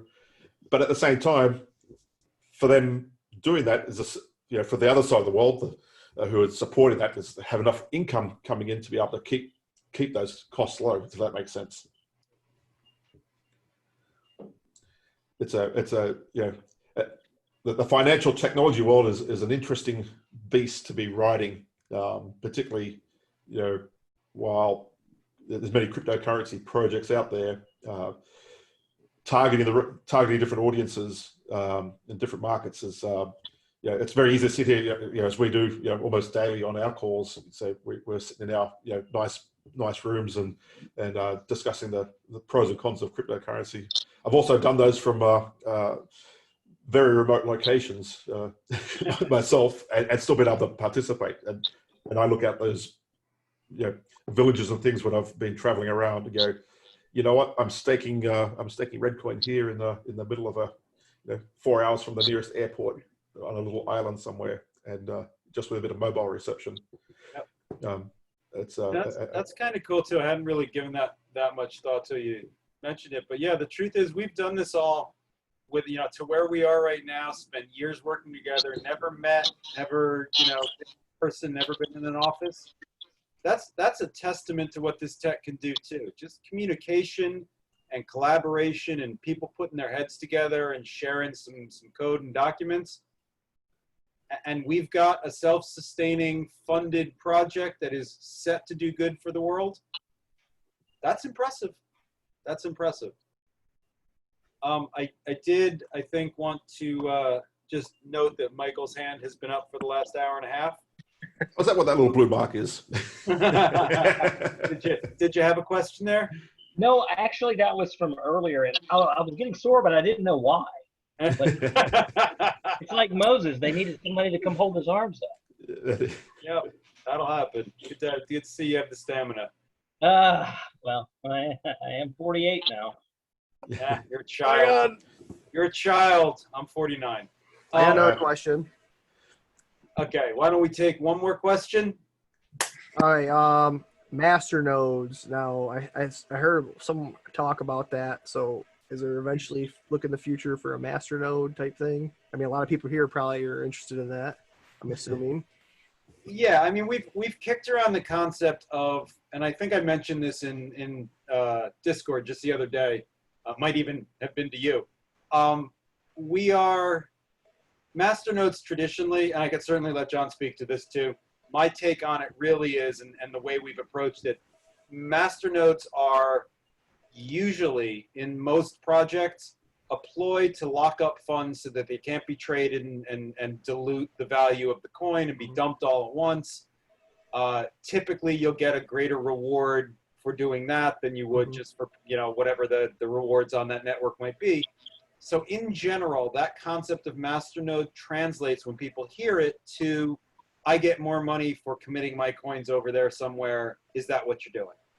And the short answer to that is no. That's not a model that we like. It's not anything that does anything for Reddcoin per se.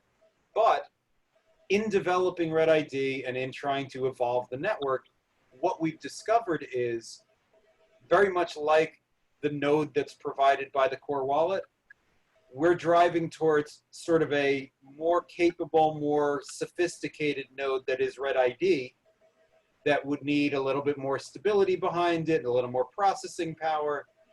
And in that model, if we had separate nodes running RedID services that were queryable around the network the same way Reddcoin is with the core wallet, that might be an example of where we modify the way things are incentivized to help people to run those nodes so that, that data is well distributed and there are nodes globally that we're not maintaining.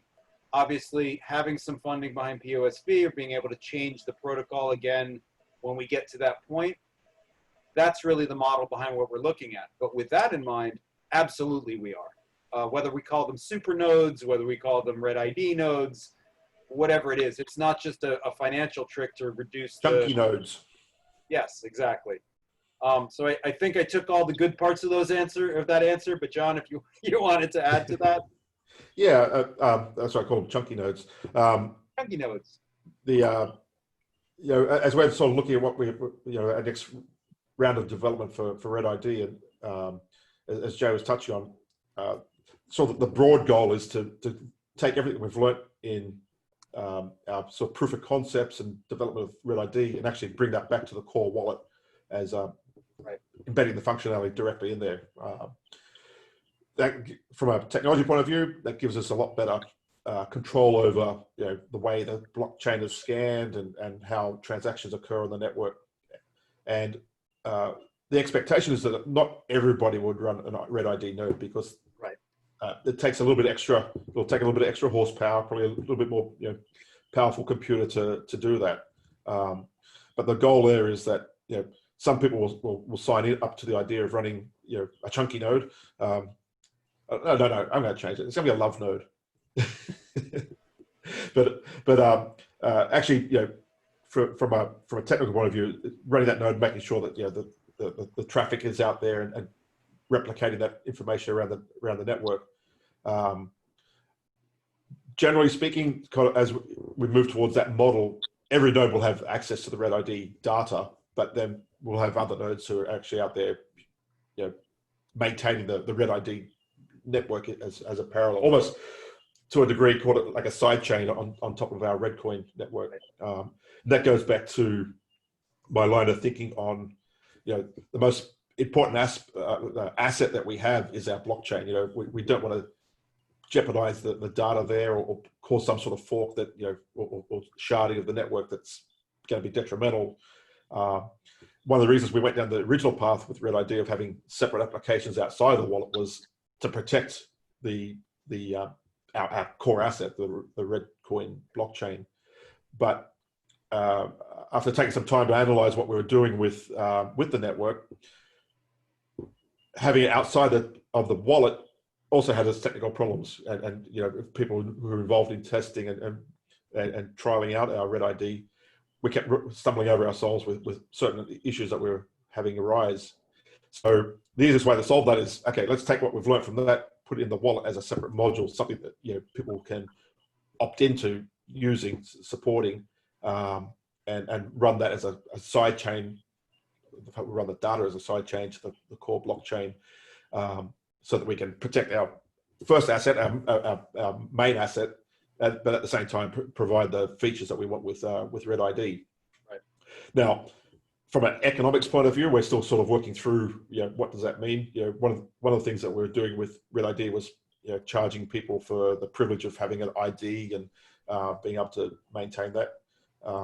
I think that's still in the cards, at least in my mind at this moment, because again, it's kind of like a user pays. You want to be involved, you pay for that transaction, and then that secures you that ID for its lifetime. And sort of in the Masternodes in that rawest form, locking up funds. Initially, back in the day when I was first taking over and thinking about Masternodes, to me that sounded like a good idea. Get coins off exchanges will help increase the value, but does it really? Right. That's the big question. I think I always go back to utility. If these days I go back to utility is what's going to drive value. If people are using it and pushing coins around, then the rarity of the coin in circulation is what brings the value up. So if we've got more people using it, that means that less coins on exchanges and people actually wanting to participate with their coins. And there's a whole bunch of. I'm sorry, I didn't mean to jump in there. Go ahead. So I mean, there's a whole bunch of ideas we've got for that, creating utility, and that's that whole the whole social aspect of our philosophy is getting coins. The PoSV, the V part, the velocity, the coin movement. That's that's really what Red ID is focusing on. Or part of what Red ID is focusing on is actually using and utilizing the coins and transferring them around, creating that momentum behind the network activity. And I think then, without focusing the discussion on price, but that will, people be enticed to use it. So, oh, I can send coins over here, or I receive coins. What do I do? What do I do with these coins? Start to get people talking about that stuff. That starts a groundswell of discussion and people being involved in the project, versus some rich guy locking up $1 million Reddcoin for the sake of running a Masternode to earn a fraction more. I'd rather have a person being rewarded for running that node versus just locking up somebody's coins. Exactly. And for us, it's always about as much freedom, and end user choice as possible. If you are committed to locking up your coins for a half a year, maybe you change your mind halfway through, you don't like what Reddcoin's doing, well, you're stuck. We've tried in everything to avoid that kind of, if commitment's not the right word, that kind of sort of, I guess lockup is a good word. I did just want to take a step back to answer a question that was asked earlier on, I think privately, and then I think it was repeated. The question was asked about we had mentioned we were talking to Unstoppable Domains. That was me. Right, exactly. Yeah. And we had mentioned that basically as another example of, it's very much in our interest to work with useful and creative and forward-thinking other projects, especially where it enhances, our capabilities and what we can do, but also to really showcase what's possible with a lot of this technology. The conversation that we had with Unstoppable Domains started around they're being very caring and thoughtful about other people's brands, so they've reserved a lot of their kind of the brand name domains in their Unstoppable Domain setup for folks like Reddcoin and other cryptos and anybody that they thought of, which, kudos to them. And in that conversation, we sort of came to the realization that there was a very nice fit between what they're trying to do in terms of allowing people to create their own distributed web presence and have it censor proof and resistant to being taken down. That ties into what we're doing. And if we can use some component of that to store user data for each Red ID or to link to that in some capacity and bring attention to not just our project, which is obviously fantastic, but other people doing good work, it's a win-win for both of our projects. They can promote us, we can promote them, everybody, the rising tide floats all boats metaphor that I like to throw out there periodically. The same thing applies with something, there's a group out there called CoinLock that we've been talking to for a year or two as they've tried to sort out their technical problems and launch, but they're trying to solve a problem behind establishing static value in cryptos where I can send $100 in Reddcoin to someone and have them receive it as $100 of Reddcoin. What they're doing is very clever. They reached out to us actually originally. And there's that recognition of, oh, this solves some of our problems and they're doing something neat, and that's really the Red spirit too. It's not that we have the solution.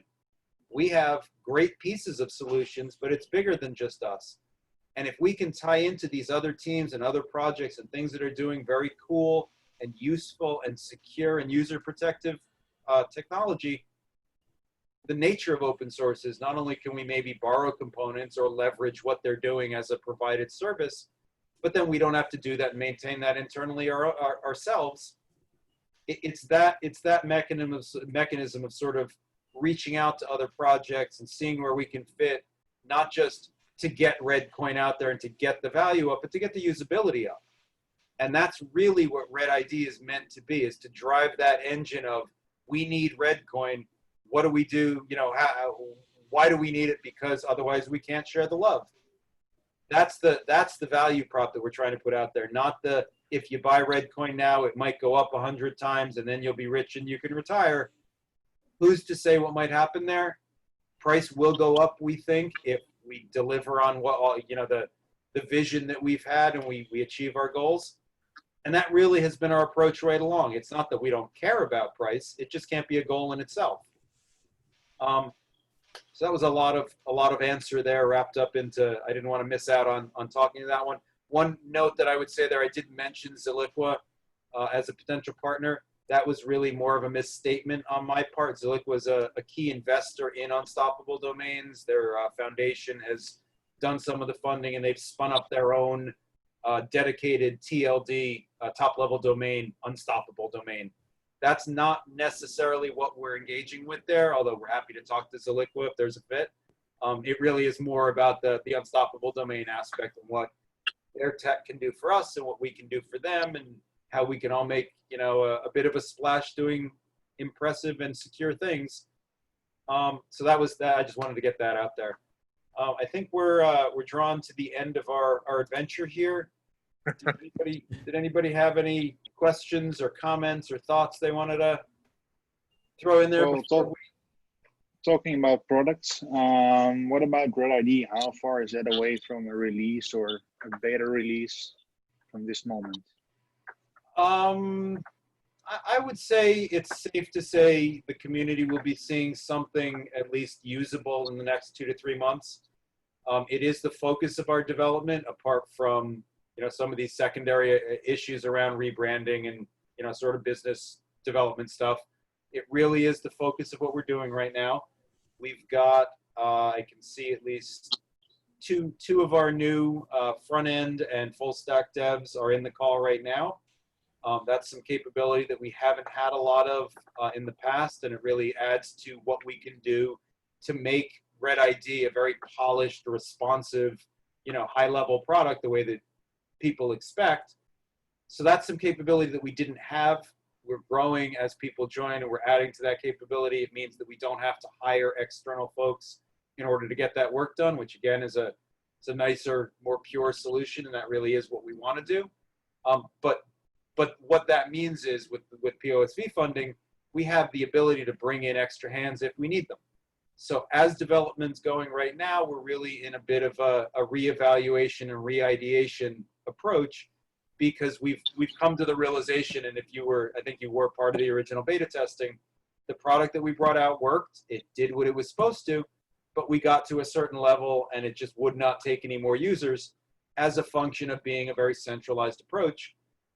To his credit, John has taken all of the work that we've done, or primarily that he's done, in bringing the code base of the core wallet up to date and to where we are, and learns from that technology. And basically at this point, we're leveraging that to solve those problems. So we don't have this centralized single or group of servers that might hit capacity if we can architect it so that a version of the core wallet is providing that server functionality on 80,000, you know, desktops and laptops around the world. But it's going to take some work to nail that down, build up the front end, add the functionality that, you know, so there is a process there. But it is, without a doubt, our single highest priority, because without RedID, all of this really is, I don't want to say pointless, but there's not a ton of point to it. Without a reason to use Reddcoin, what is there? Yeah. So RedID, just to add a little bit more to that. So, I mean, for me, on the development side, I think RedID is the enabler. If you follow the project from 2014 and my various spiels on bits and pieces, sometimes we work on the core wallet principally to bring in features that we need for, you know, the next step. So the whole premise on RedID was born around OP return transactions, which are zero cost transactions that you put in the blockchain that take, you know, a chunk of data. So the step 2 through the wallets with version 3 was kind of reimagining a few bits and pieces. But what we learned from RedID first iteration that we put out there, and a lot of you may have tested and trialed and beta tested and, you know, dealt with all our challenges. The back end was very centralized. It was running on Python. We had lots of different microservices trying to do lots of different, you know, things on the network in the back end, so that the browser extension was quite simple to use and take all that complexity that we needed and put in the back end. But the downside was too complex. It was way too complex. So in going through doing the PoSV2 stuff and bringing some of the Bitcoin's code base into our current wallet, learned a few things, and as you're sitting there coding, got my brain juices flowing a little bit in a different direction.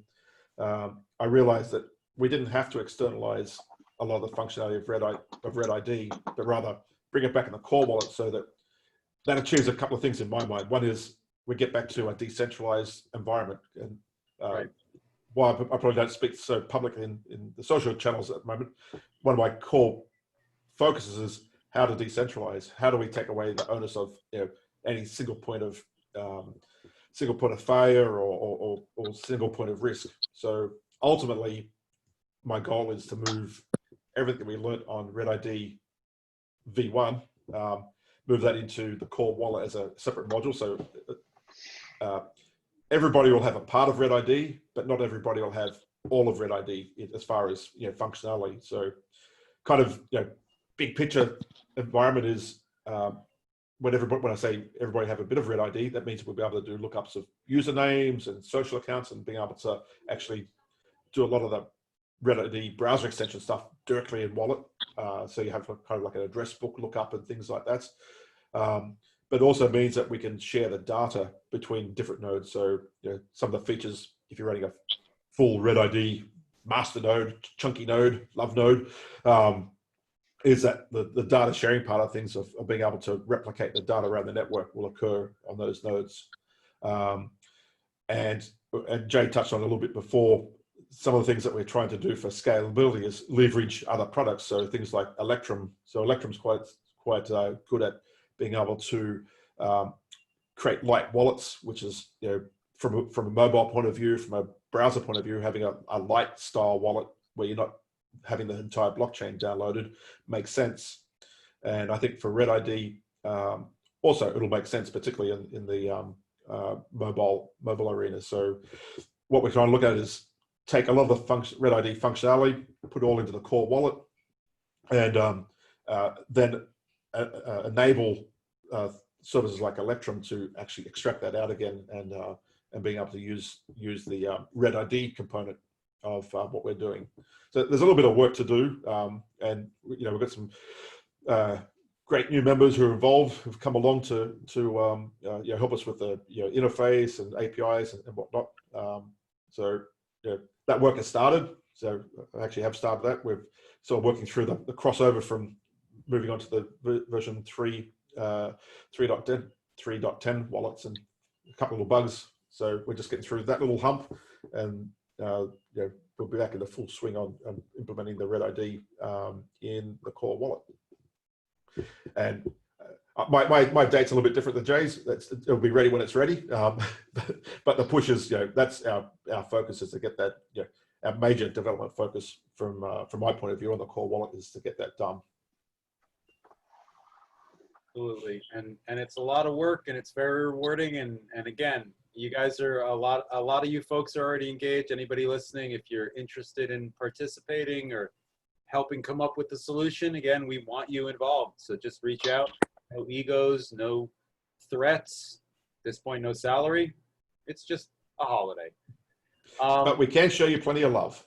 Exactly, plenty of love, and we promise you will learn. Right or wrong, you will learn. Actually, I think, sorry, just to add a little bit on that side, I'm actually really impressed with the community and some of the stuff that comes back to me.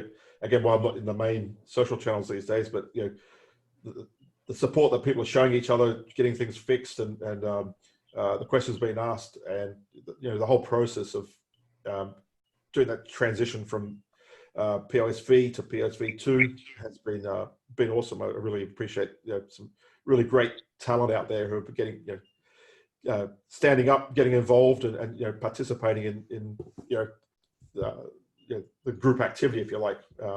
Again, it goes back to kind of brought up with the team a few weeks ago. Now is just being able to get that information out to everybody and learn, and then being able to relay that information out to others. I think that's been awesome part of our whole sort of social networking aspect. Yeah, And again, every single one of you has been a part of that. Every single one of you, I think, is going to be a part of it moving forward.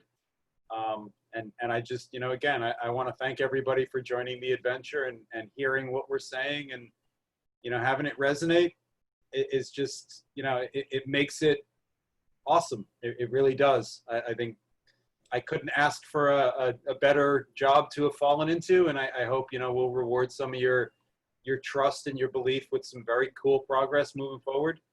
And again, we don't have secrets. It really is, if you want to see what we're working on, you just need to be part of the team and I guess contribute something.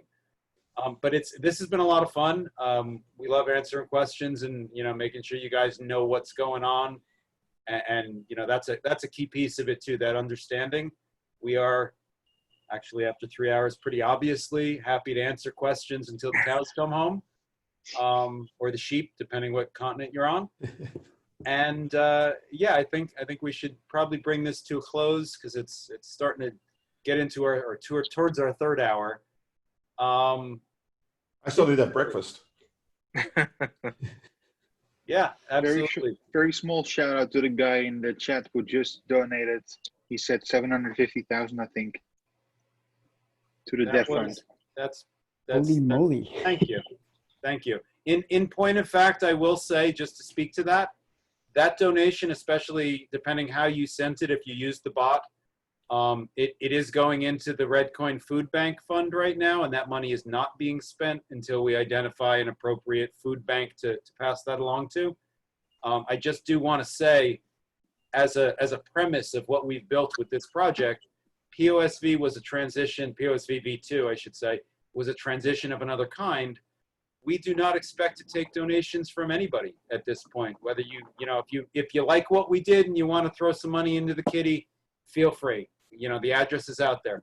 But as much as our community and certain individuals among you have been unbelievably supportive emotionally and financially, we are very proud to say that at this point, we don't need your money and we don't want it.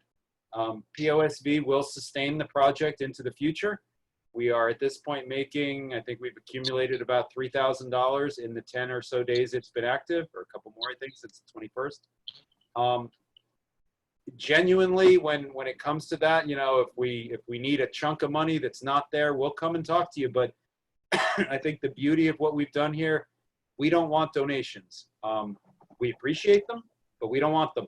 Save them, give them to somebody who deserves it, pay it forward, get somebody onboarded, show somebody how to stake.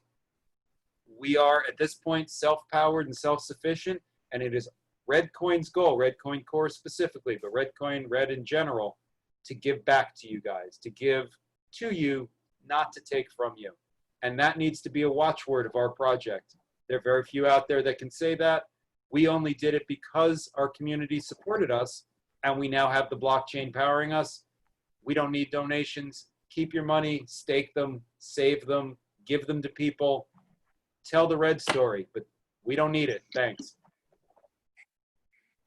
You'll need them for the next phase. Exactly. Red ID comes out, you're not going to have enough Reddcoin to tip everybody you want. So yeah, I know, absolutely. And the love that is shown by a donation like that, that's what we're about. That's the you guys are doing something we couldn't, and we're all benefiting. Here's something I got that you don't. Guys, that's what got us here. And it's what's going to get us to the future, because there aren't other projects like that. People are looking for somebody like Reddcoin. The technology is compelling, but the people are even better. And I love every one of you, absolutely. Most of you. A couple of X. Nah, I'm just kidding. Every single one of you in your own weird little way. I hope to meet you and in person when we can and talk about all this fun stuff in the years to come. We are on a journey. We're on an adventure, and I'm glad you're all with us, and I'm glad we're all as successful as we are at this point. It's been a bit of a slog and a bit of a struggle. It's not going to be less of that in the future, but it's fun, and I want to maintain that. And everybody's welcome to stick around as long as it is, and share that Red love. That's all We love you too, Jay. We love you too. Okay. Okay. Cool. I think with that, unless John, you wanted to say something as a capper there, I think we can pull this to? No, a I think you wrapped that up beautifully, and it's all I'll say is I appreciate everyone who's been involved in this project, both from a user point of view and developer point of view, and everybody in between. Absolutely. Awesome, guys. Stake on. Stand by for some cool developments and new branding, and we're going to try and make this a little bit more. And this wasn't exactly the party that was sort of targeted, but I like what happened. I love sharing with the community and letting you guys really understand what's happening. So we definitely do need to make this a recurring thing. And it's a little bit more promising that we got double-digit attendance this time. So fantastic. It was nice. Very nice. I'm loving it. Absolutely. All right, guys. Thanks so much for participating. See you around the chat rooms, and everybody who's part of the team. See you around the meetings. And I guess stake on. Thanks, guys. Take care, everyone. Later, guys. Take care, guys. Bye-bye.